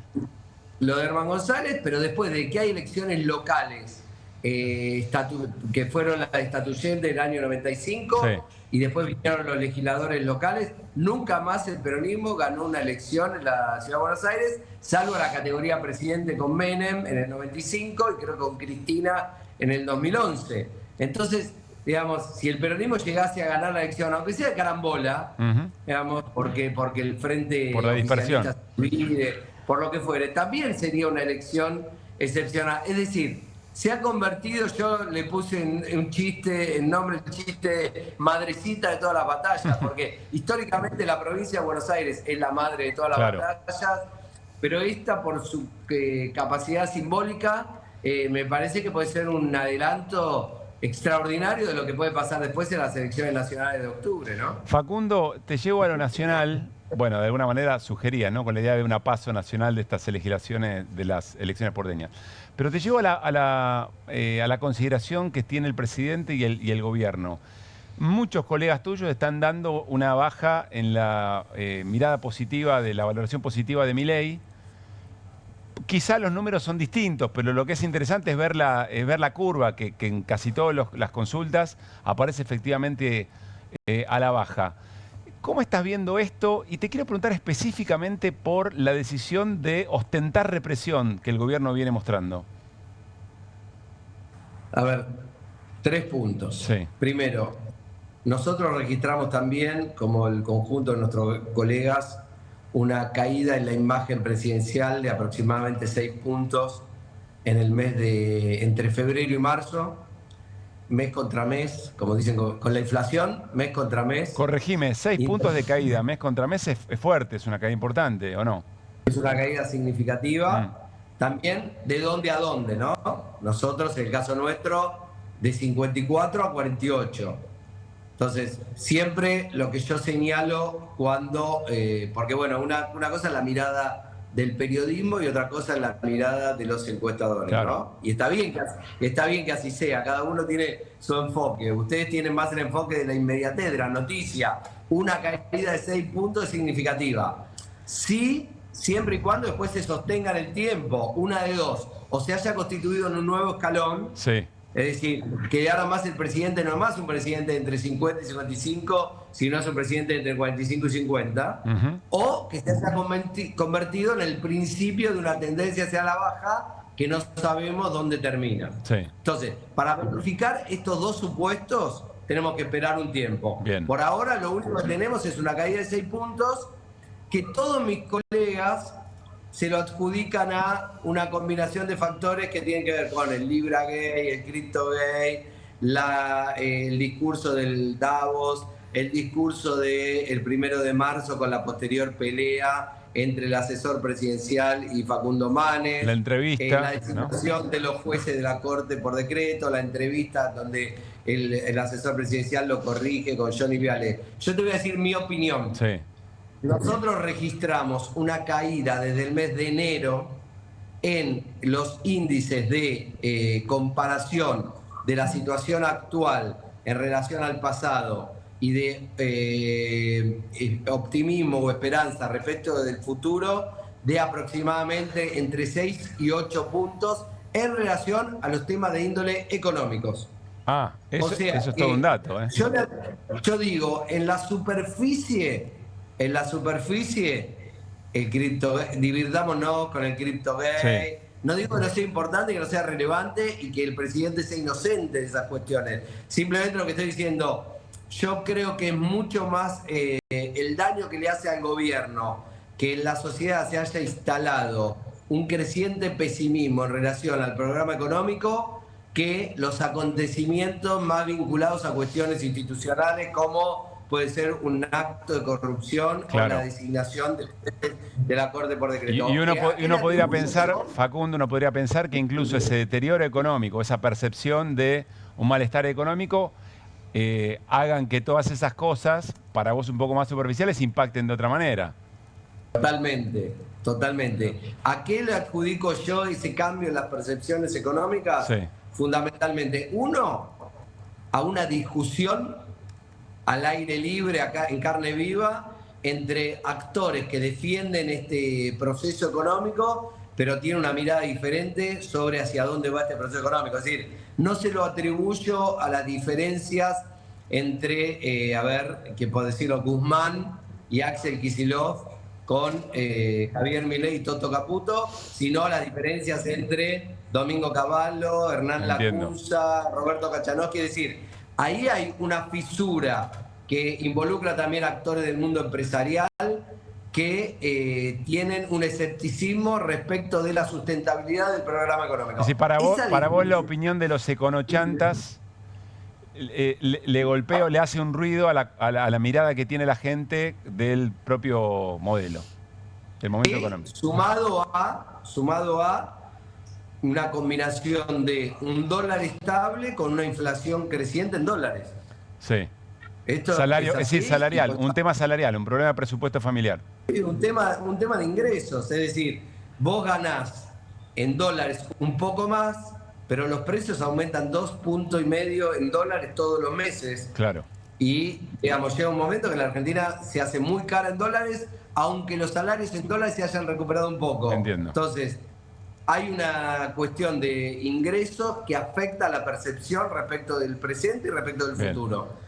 Creo que esa es la razón principal que explica esta crisis. Ahora, así como te digo eso, te digo que también una sutura parcial de esta cuestión, por ejemplo, un acuerdo con el fondo que rebose de optimismo en términos de los dólares que podrían ingresar al país de manera fresca, de libre disponibilidad para sostener el precio del dólar. acompañado por un incremento del crédito porque la gente pueda pasar de comprar en 12, 18 cuotas a 24 o 36.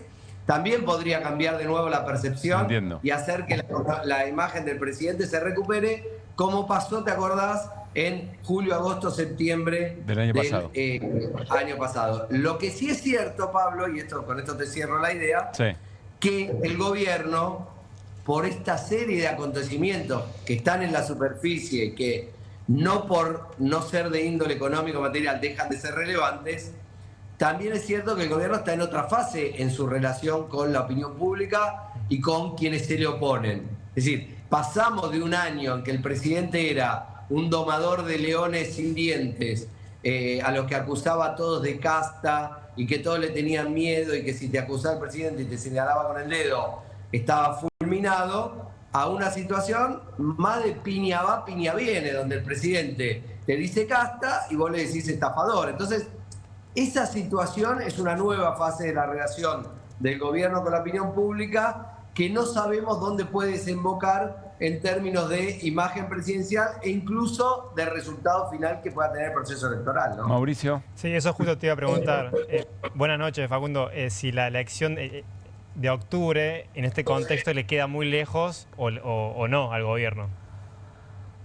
Y bueno, siempre cuando vos ves a un gobierno que su programa económico, en parte, lo digo todo, yo claro que no soy economista, pero bueno, uno ve la realidad y tiene un ejercicio y una gimnasia en la Argentina, ¿no? Cuando vos ves a un gobierno sosteniendo el precio del dólar de manera artificial, digo, a través de la venta de reservas, y ves que de alguna manera, en algún momento, esas reservas son finitas y ese valor en algún momento puede cambiar, y además ves la economía argentina muy cara en dólares.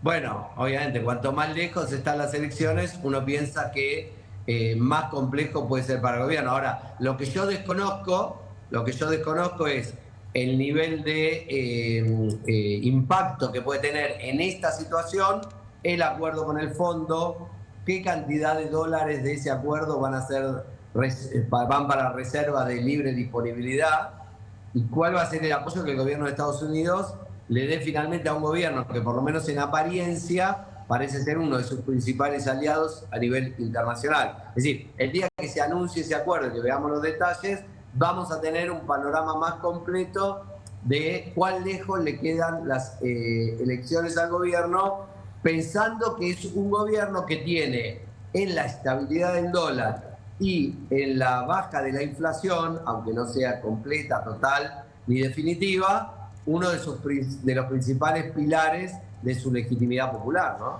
Facundo, siempre muy interesante escucharte. Gracias por este rato. Te esperamos en el estudio cuando vos quieras. Le mando un abrazo grande y las felicitaciones por el nuevo ciclo. Gracias.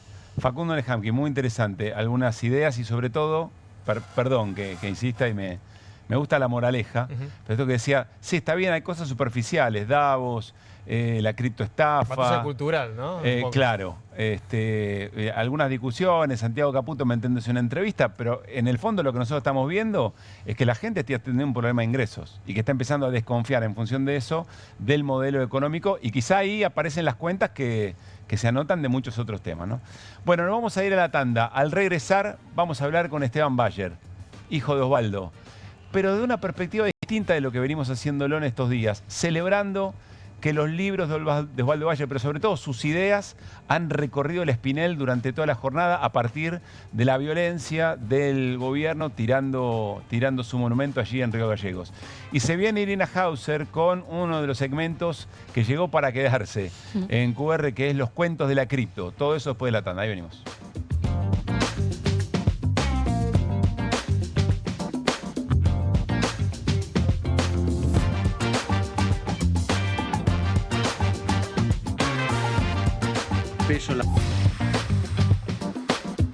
Todo el tiempo hay ideas. Hay ideas simples y no tanto. Hay ideas que nos asombran siempre y hay otras que nos cambian para siempre. Hay ideas grandes y hay grandes ideas. Hay muchas ideas. Lo importante es que funcionen. Como Banco Credicop, el banco cooperativo ideado para que los sueños de los argentinos se hagan realidad. Hay otra idea de banco y funciona. Súmate. Banco Credicop Cooperativo, la banca solidaria. En Pilar contamos con Mimuni, nuestra herramienta digital de atención ciudadana para solicitar turnos, realizar trámites y gestionar reclamos de manera ágil y cercana. Descárgate la app o chatea con nosotros por WhatsApp a través de 11 52 38 68 64. Las 24 horas del día. También podés acercarte a cualquiera de nuestros puntos Muni de lunes a viernes de 8 a 18 horas y los sábados de 9 a 15 horas. En Pilar seguimos acercando el Estado a todos y todas las pilarenses. Pilar presente con futuro.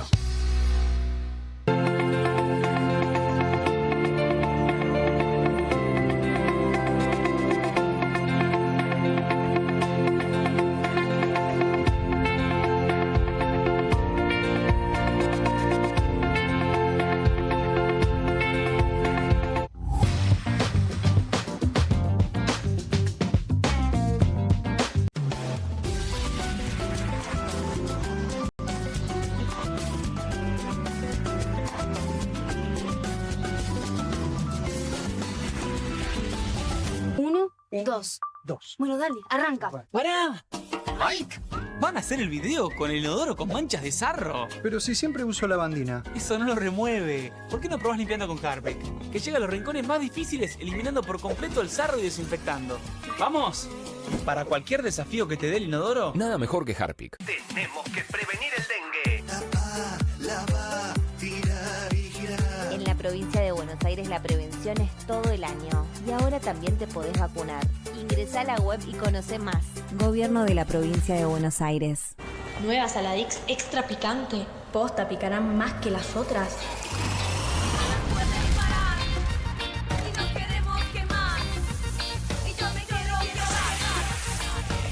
Porque tus ganas de picante son imposibles de apagar. Nueva Saladix extra picante. ¡Vuelven las clases! Vuelven las manchas. ¡Vuelve la diversión!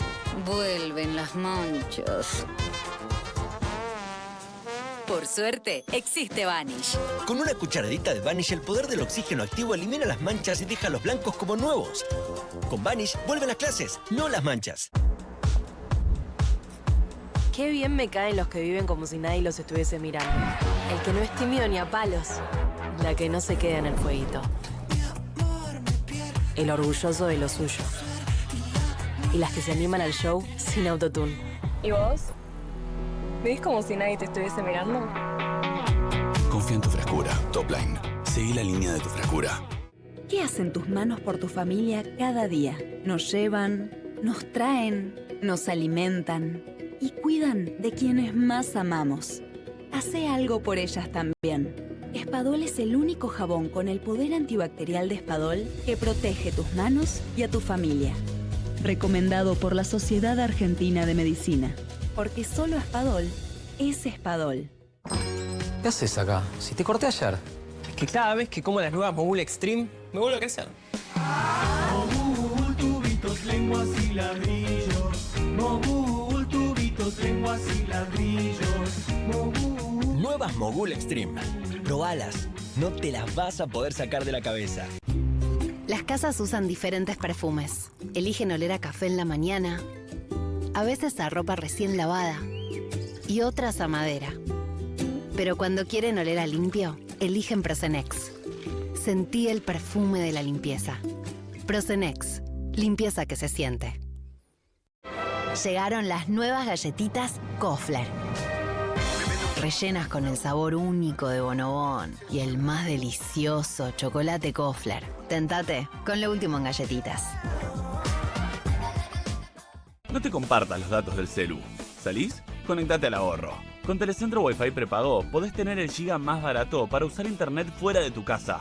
Conseguilo en Mercado Pago y disfrutá 10 gigas desde 519 pesos. Telecentro, conectando con vos. Tenemos que prevenir el dengue. En la provincia de Buenos Aires la prevención es todo el año. Y ahora también te podés vacunar. Ingresá a la web y conoce más. Gobierno de la provincia de Buenos Aires. ¿Con movimientos circulares? Tu rutina de skincare te debe traer muchos seguidores, pero este baño te los quita. Pero si yo ya limpié mi inodoro con Harpic. Sí, pero te falta el resto de las superficies. Necesitas el Harpic Baños. El rojo, que saca manchas difíciles, desinfecta y deja impecable tu baño. Para cualquier desafío que te dé el baño, nada mejor que Harpic. Llega la noche más picante de la televisión. Si atacan al periodismo, Perfil se pone bravo. Bravo TV. Periodismo, información y polémicas. Llegan 4 nuevos programas. Más de 50 periodistas, intelectuales, dirigentes y académicos que darán cada noche de qué hablar y pensar. Desde El Canil, lunes a viernes a las 18 horas. Una ronda de periodistas con secretos e información exclusiva. Soy Casta.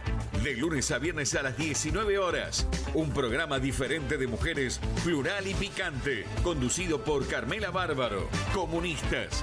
De lunes a viernes a las 20:30 horas. Una mesa de intelectuales analiza la realidad del país en profundidad. QR, de lunes a viernes a las 22 horas, con la conducción de Paulo Caruso y gran equipo. La síntesis del día para un público que valora el periodismo crítico.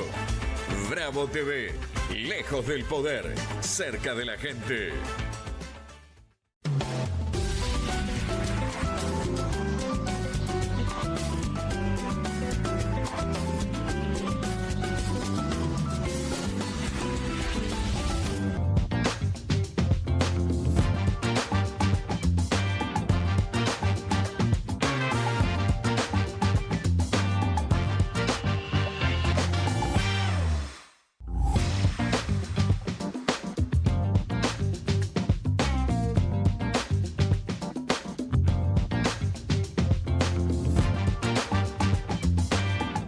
Muy bien, seguimos en QR aquí en Bravo TV hasta las 12 de la noche. Hoy nos contó algo Irina Hauser que debería ser un escándalo.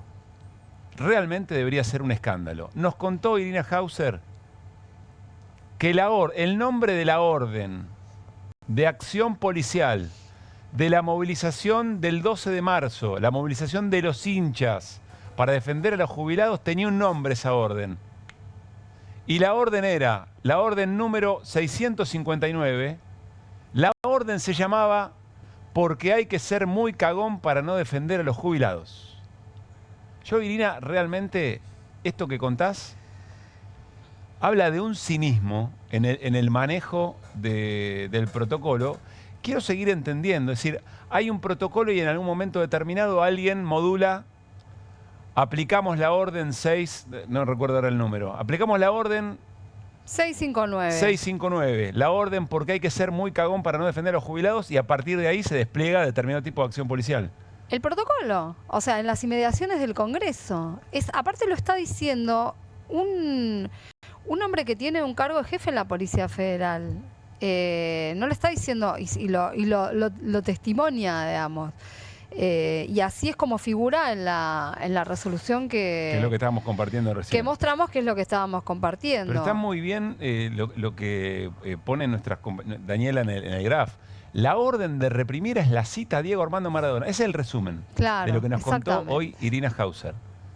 Realmente es de un nivel de cinismo. Yo francamente no sé si las órdenes tienen estos nombres siempre y se ríen los que diseñan el operativo y se ríen jugando un poco con eso. No lo sé, pero la ciudadanía no lo sabe.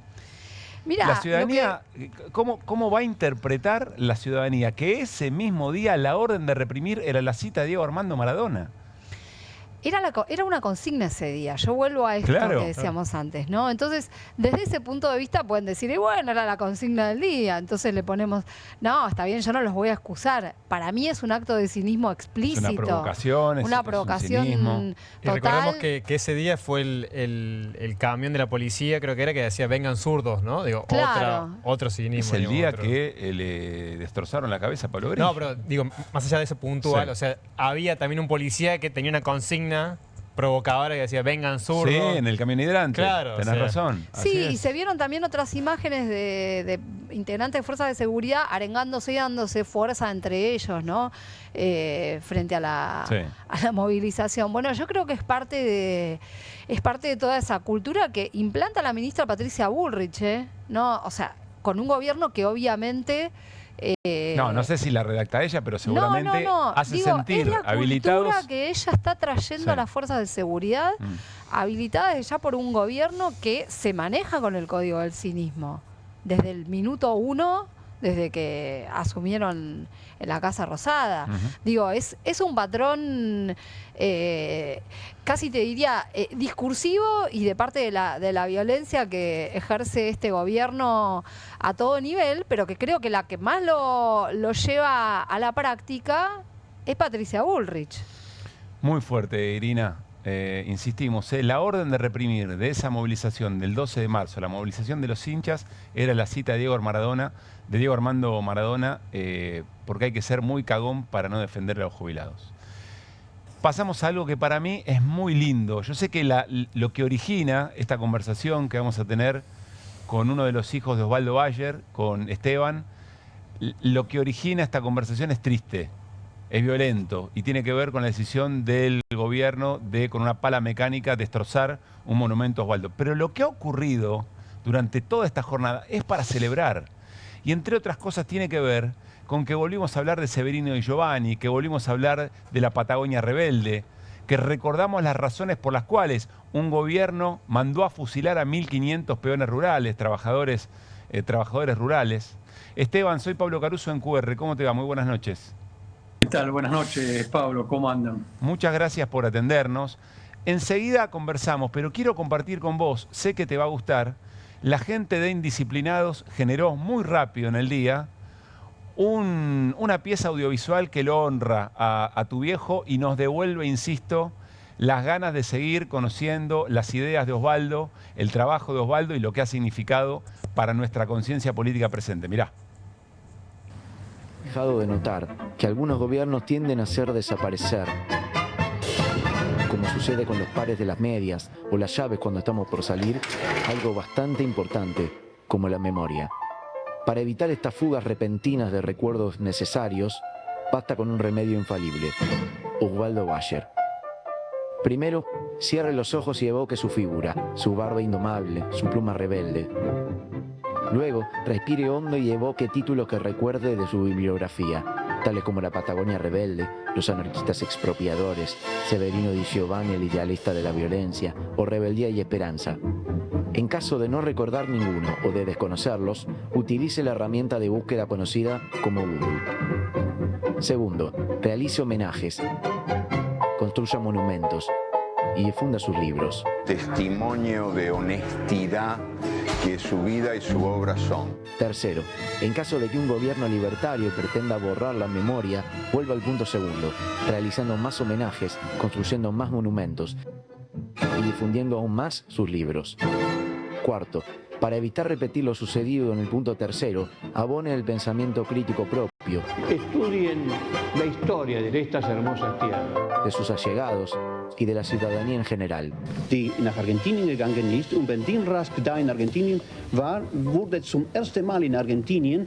Finalmente, si la sociedad a la que pertenece se ve afectada de manera crónica por el flagelo del olvido obediente, sostenga el tratamiento prolongado de altas dosis de lectura de Bayer, el debate y el compartir ideas. El intelectual tiene que salir a la calle cuando ve injusticias en su sociedad. Si no, ¿para qué sirve el intelectual en una sociedad? Para que cambiar el mundo no se trate de destruir,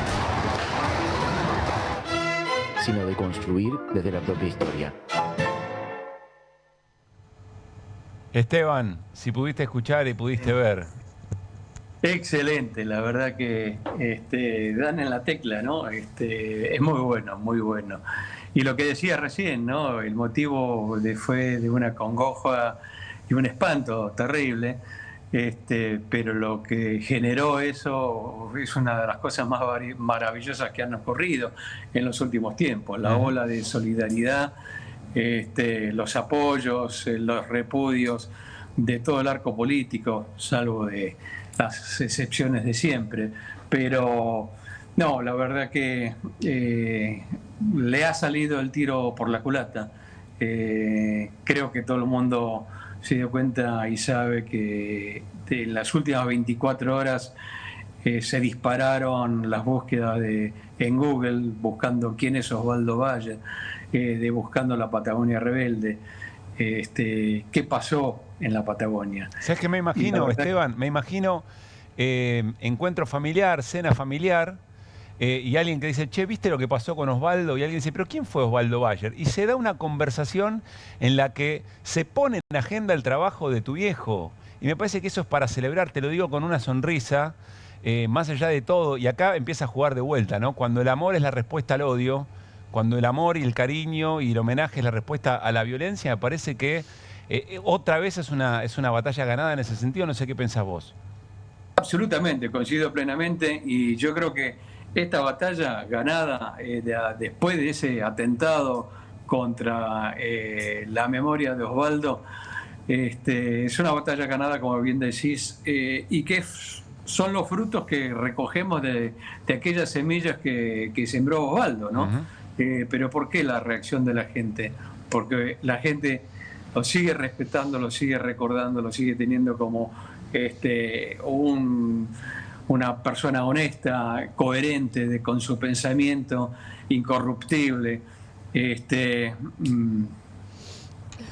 lleno de humor, lleno de polémica, de polenta, de fuerza, y de estar acompañando todas las luchas dignas sin callarse nunca. A ver si podés, si corroborás lo que dice un colega, Ari Lijalad, que lo conoció Osvaldo y pasó algunas noches trabajando con él, noches y días. Él decía, si Osvaldo estuviera vivo se estaría riendo mucho de todo este asunto mientras se toma un whisky.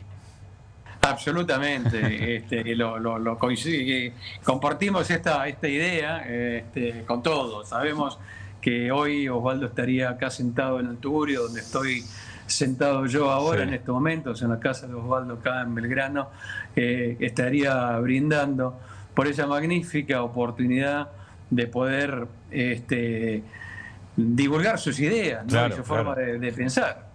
Esteban, te escuché decir que lo que ocurre aquí es que las ideas de Osvaldo Bayer les duelen, que la verdad de Osvaldo Bayer les duele. ¿A qué te refieres? ¿Cuál resumirías es la verdad de las ideas de Osvaldo Bayer?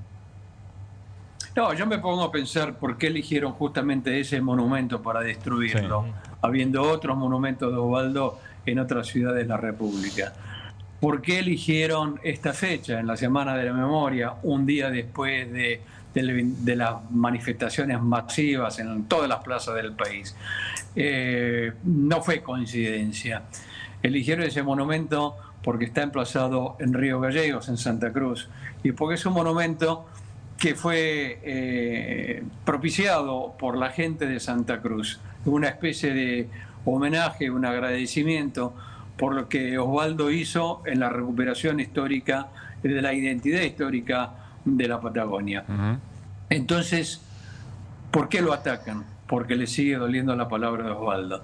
Osvaldo destapó tantas historias ocultas por la historia oficial, siempre mantuvo la visión crítica, descreyendo siempre de las versiones oficiales, poniendo la pluma en defensa de la verdad, y entonces eso le sigue doliendo, porque Osvaldo nunca se cayó. Lo tentaron con puestos, con cargos de funcionario, nunca los aceptó, y eso fue lo que le sigue molestando hasta ahora, ¿no?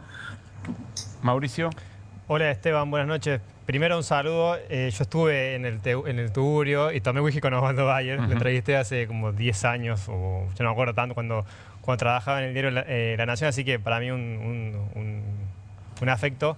Y preguntarte qué va a pasar, digamos, si sabes con la obra, porque yo pregunté hoy en Vialidad y me dijeron, se la vamos a devolver. Y yo dije, pero está destruida la obra, claro, ¿qué le van a devolver?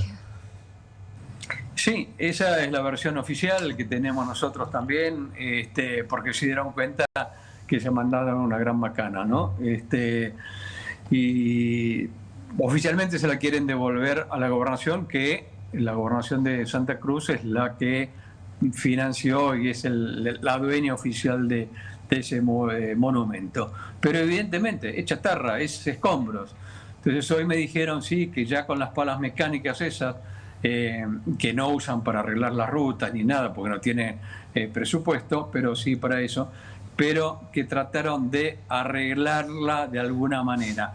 La enderezaron y eso, lo que quedó, todo abollado, roto, rajado, con los nombres rotos, las inscripciones todas destrozadas. Esto es lo que le van a entregar a la gobernación en los próximos días. ¿Sabés qué podrías decir, Osvaldo? Es una provocación más. Claro. Lo que podría decir es, quédate tranquilo, no sabés lo lindo que van a ser los próximos y los nuevos monumentos que se van a levantar por Osvaldo. Y que ya se están levantando, porque ahí mismo en Gallegos el intendente ya anunció que va a poner un propio monumento en el centro de Río Gallegos. La gente en Calafate también hoy inauguró lo que va a ser el próximo monumento Osvaldo.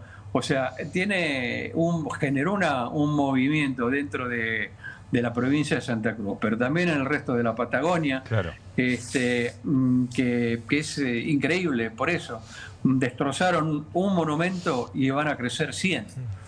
Osvaldo, Esteban, muchísimas gracias por el rato. Una última pregunta que para mí es importante y creo que también para la historia del propio Osvaldo. ¿De qué club era Osvaldo? ¿De qué club? ¿De qué hincha? ¿Era hincha de? Rosario Central, fanático. Muy bien. No, quería corroborar ese dato que me parece importante. No, sí, había sido de Colón de pibe, pero después se hizo de Rosario Central, hincha fanático, y bueno, él nos permitía ir, nos llevaba, de chicos, cuando éramos pibes, nos llevaba una sola vez al año a la cancha. Acá vivíamos en Belgrano y nos llevaba a la cancha de River. ¿Y qué partido nos llevaba? Cuando venía Central a jugar de visitante. Y por supuesto, yo que era hincha de River, me sentaba en lo de la hinchada de Central, ¿no? Para que aprendiera. Un abrazo grande, Esteban, gracias por todo. Gracias. Eso. Que esté muy bien. Chao. Esteban Bayer, hincha, voy a decir. El hijo de Osvaldo Bayer. Yo insisto, francamente ayer cuando vimos el video, les voy a contar una intimidad. Martín Granowski, trabajando en Página 12, un gran abrazo para Martín y Osvaldo Bayer, las contratapas de Página, ¿no? Un momento de Página extraordinario, Galeano, y firmas muy, muy importantes. Y cuando estábamos aquí al aire, Martín conocía la noticia, pero después me contó que no había visto el video. Y cuando ves el video es de tanta violencia que te pone muy mal. Pero a esta hora, yo digo, me provoca mucha alegría que frente a esa agresión haya surgido tanto interés y que esté en agenda la obra y la idea de Osvaldo Bayer. Así que muy bien por eso. Vamos a ir a una nueva tanda y al regresar, novedades en el segmento Cuentos de la Cripto. Y atención, novedades muy importantes. Cuenta Irina Hauser que han pedido investigar el patrimonio de Javier Milei. Ni más ni menos. Volvemos de la tanda y se los contamos. Dale.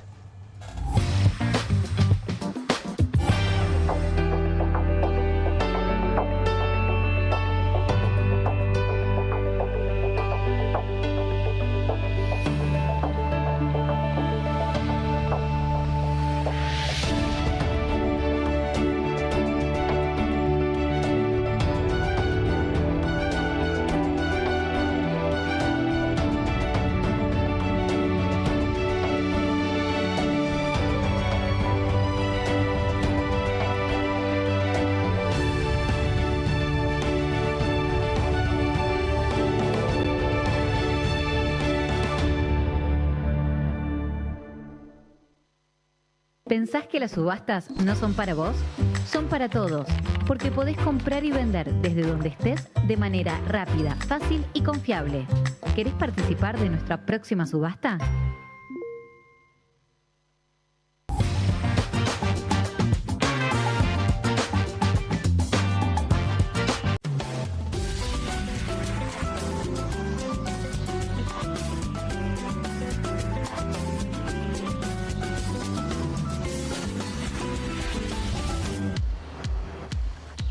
Córdoba es cada vez más fácil de llegar, muy fácil de recorrer y disfrutar, pero sobre todo, muy fácil de compartir. Vení a Córdoba, disfrutamos fácil.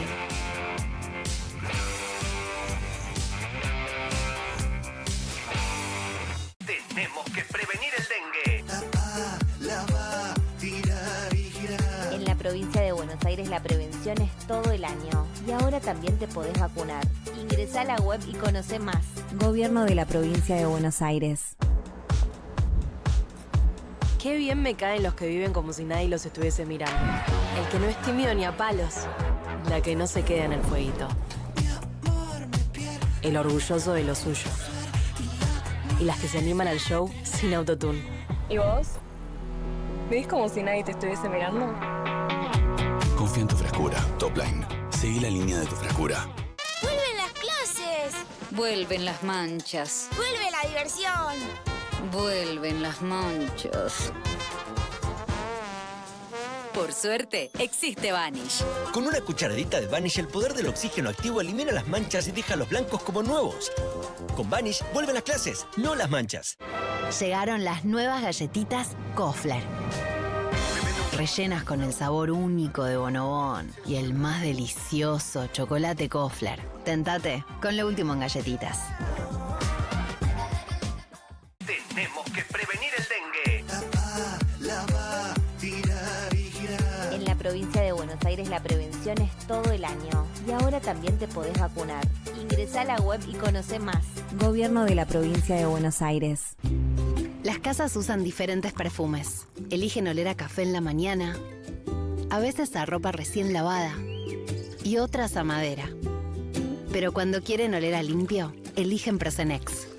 Sentí el perfume de la limpieza. Prosenex, limpieza que se siente. Tiene las nuevas Mogul Jelly Beans. Ah, vos querés las nuevas Mogul. Jelly Beans. Sí, las... Jelly Beans. Esas, míralas. Obviously. Nuevas Mogul Jelly Beans. Pedilas como quieras, pero probalas. Con movimientos circulares. Tu rutina de skincare te debe traer muchos seguidores, pero este baño te los quita. Pero si yo ya limpié mi inodoro con Harpic. Sí, pero te falta el resto de las superficies. Necesitas el Harpic Baños. El rojo, que saca manchas difíciles, desinfecta y deja impecable tu baño. Para cualquier desafío que te dé el baño, nada mejor que Harpic. Tenemos que prevenir el dengue. En la provincia de Buenos Aires la prevención es todo el año. Y ahora también te podés vacunar. Ingresá a la web y conoce más. Gobierno de la provincia de Buenos Aires. Nueva Saladix extra picante. Posta, picarán más que las otras.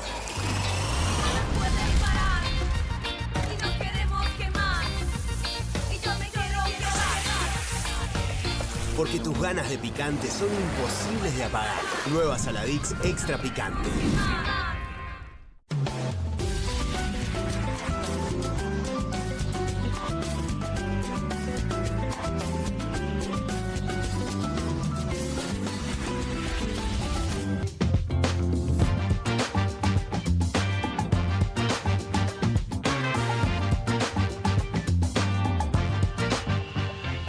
Muy bien, seguimos en QR y arrancamos con la presentación de nuestro segmento, los cuentos de la cripto, información que trae Irina Hauser. A ver, Irina, ¿por dónde arrancamos? Dos cosas importantes que pasaron en el día de hoy alrededor de la investigación sobre, bueno, la promoción de Libra por parte del presidente Javier Milei. Una, nos enteramos hoy que el fiscal Eduardo Tayano, que es el que está llevando adelante la investigación en Comodoro Pi, hace unos días pidió algunas pautas para investigar el patrimonio de Javier Milei, así como escuchás, de Karina Milei, bueno, y del resto de los imputados. Novelli, Terrones Godoy, claro, y Sergio Morales, que era el asesor de la CNB. ¿Por qué decimos que es importante? Además, porque pide... Perdón, es este párrafo, Irina, ¿no? Ahí Por otra está. parte, habré de solicitarle su asistencia para elaborar una propuesta de medidas a efectos de reunir la información necesaria para un análisis sobre la evolución patrimonial de Javier Milei, Karina Elizabeth Milei, Mauricio Gaspar Novelli, Manuel Terrones Godoy y Sergio Daniel Morales, desde el año 23 hasta el presente. Bueno, desde el 2023. Subrayo esto porque efectivamente cuando se pide desde hace unos años atrás a alguien que ha tenido cargos públicos es para saber si se enriqueció. En este caso, bueno, sobre todo nos interesa el último periodo, aunque sabemos que Javier Milei también ha participado en la promoción de otras criptomonedas fallidas también, ¿no? Y que él mismo dijo, sí, a mí me pagan por esto, aún siendo diputado. ¿A quién le pide esto? El fiscal Tayano se lo pide a la titular de la Secretaría para la Investigación Financiera y el Recupero de Activos Ilícitos. Incluyo este concepto porque es algo de lo que también habló el recupero de activos en una suerte de decreto judicial con medidas de prueba que pide hoy en otro tribunal la jueza Sandra Arroyo Salgado. Ustedes saben que acá hay una disputa por quién se va a quedar con esta investigación. Sí. En San Isidro, Arroyo Salgado recibió una denuncia hace un tiempo. Pidió saber si Javier Milei el día que tuiteó estaba en la Quinta de Olivos, como la Casa Militar le dijo que sí. Ella dijo, vamos para adelante con esta Esto es mío. investigación. Esto es mío. Y además hizo algo que Servini no hizo, la jueza donde está radicada la causa en Comodoro Pi, que es aceptar querellantes de entrada.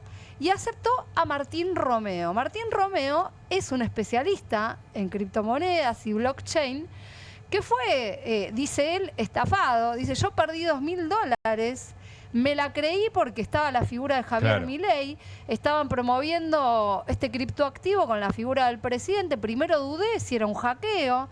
Vi que en la agencia Bloomberg, que bueno, que es tan importante en las noticias financieras, confirmaban que era de Milei, que el propio Milei les había dicho que era real el posteo y que además por eso había puesto el contrato para que los inversores pudieran sacarlo de ahí directamente. Bueno, yo con todo eso me metí, dice Martín Romeo, pero lo que pasa es que cuando va a declarar lo de Arroyo Salgado, además de todo muestra una gran cantidad de conocimientos y le lleva datos. Claro. Datos concretos. Y le explica cómo pudo haber sido y los datos que él tiene sobre cómo se fueron cómo se fueron yendo o escurriendo los fondos que, que tanta que gente invirtió fue poniendo, claro, para comprar Libra y que se llevaron unas pocas billeteras virtuales. En función de esto, Sandra Arroyo Salgado, y lo conecto con lo de Tayano, porque los dos están buscando, dicen, por lo menos, están buscando lo mismo. La ruta del dinero cripto. Buscan recuperar los activos, congelarlos para eventualmente devolverlos. Arroyo Salgado hace mucho hincapié en si acá hubo víctimas, hay que devolverles lo que les corresponde. Tayano pone el énfasis en la investigación patrimonial, pero bueno, están apuntando en la misma dirección. Bien. Arroyo Salgado dice, quiero además establecer el destino de los fondos en posesión de los creadores de Libra y de las billeteras virtuales que están conectadas a esta criptomoneda y recuperar los fondos. Y le da un montón de instrucción a personal policial que está especializado. Y además ella dice, toma algo de Romeo, sencillo. Romeo hace hincapié no solamente en el 14 de febrero, que es el día que Milei hace el famoso posteo y después lo quita y dice yo no sabía, no estaba informado, no, esto es un emprendimiento privado. Él dice que al día siguiente hubo otras maniobras, una facilitada porque Davis aparece y dice yo tengo los 100 millones de dólares. Claro. Y esto lleva a que otra vez la gente invierta y pierda. Y nuevamente el 17 de febrero el propio Miller repostea un tuit de Epstein. Y ese día Epstein es un asesor financiero, bueno, que tuvo su cargo en la época del menemismo en la Comisión de Valores. Y otra vez vuelve a subir el valor de Libra y la gente vuelve a perder. Entonces ahí Arroyo Salgado dice, esto es mío, esto no debe estar en la otra causa, por lo menos para quedarse con esta parte de la cuestión, y expande la investigación, la amplía a estos hechos, en parte con razón, porque evidentemente esto, a pesar del escándalo, se siguió reproduciendo. Bien. El viernes seguramente lo vamos a seguir, pero muy importante lo que nos cuenta Irina. Hay una búsqueda, una intención de buscar en el patrimonio de todo el grupo involucrado, pero sobre todo del presidente de la Nación y la secretaria general de la Presidencia, Karina Milei, respecto de cómo se fue esa plata en la criptoestafa. Muy sobre el cierre del programa, pero información importante. A ver, hoy Teresa García legisladora en la provincia de Buenos Aires envió a la legislatura de la provincia un proyecto para que las elecciones en la provincia sean concurrentes, es decir, para suspender las PASO y que además sean concurrentes, es decir, que tanto la nacional como la provincia de Buenos Aires se hagan en el mismo día, aunque son boletas separadas. ¿Qué podemos decir de esto? Por lo menos interpretar qué dice de esto de la relación entre el cristinismo, si vos querés, y el gobernador en esa disputa. Sí, Teresa García es legisladora bonaerense por el cristinismo, podríamos decir. Y lo que hizo hoy es justo antes, mañana hay una sesión pedida en la Cámara de Diputados de la legislatura bonaerense para tratar la suspensión de las PASO. Pero el dictamen que mañana está en agenda es la suspensión de las PASO sin fecha de cuándo van a ser las generales. Que es la disputa de fondo, si es se la disputa desdobla de o fondo. no. O sea, uno, por lo que se escucha en el peronismo bonaerense es, bueno, Axel Kicillof logra suspender las PASO en la legislatura y ahí nomás convoca a las elecciones generales. ¿Cuándo? Esa es la gran pregunta. Sí, el gobernador que aparentemente le quiere desdoblar y Cristina Kirchner que quiere lo que manifestó textualmente hoy el proyecto de Teresa García, que sea concurrente del mismo domingo de la Nacional, que la gente vote con la lista sábana tradicional en Provincia de Buenos Aires a los legisladores bonaerenses y con la boleta única a los diputados nacionales. Bien. Ahí está la disputa. Lo que dicen en el gobierno provincial es que es como un desafío a la autoridad del gobernador que tiene la potestad, ¿no?, de poner esa fecha. Él tiene la potestad de poner la fecha, no la legislatura. Claro, claro. Y lo que dice en el cristianismo es el gobernador nunca nos avisó explícitamente que quiere desdoblar la elección. Esto se da en una... O sea que el proyecto forzaría la discusión, forzaría eventualmente al gobernador a hacer su planteo respecto de qué piensa el desdoblamiento. Claro. Esa es la perspectiva desde Cristina, la razón por la cual se envía este proyecto. Claro, ahora, lo que pase mañana probablemente es que no pase nada. O sea, este proyecto que se presentó hoy no tiene comisión para mañana, entonces necesitaría 2 tercios, bueno, es muy, muy largo. Pero puede que todo se defina la semana que viene. Para cerrar, esto se da en una semana de muchos encuentros. El domingo una reunión aparentemente de Sergio Massa, Axel Kicillof y Máximo Kirchner, y ayer, según yo tengo fuentes, de Axel con Cristina. Bueno, aparentemente esas conversaciones... Hay quienes te negaron también ese encuentro. También me lo negaron, pero digo, otras fuentes y en las que yo me apoyo, digamos. Bien. Pero para cerrar... Estas conversaciones aparentemente no van en el mejor camino, dado lo que se vio hoy, digamos. Lo que se vio hoy. O es parte de la misma... O es parte de la discusión. Nos vamos. Ojalá...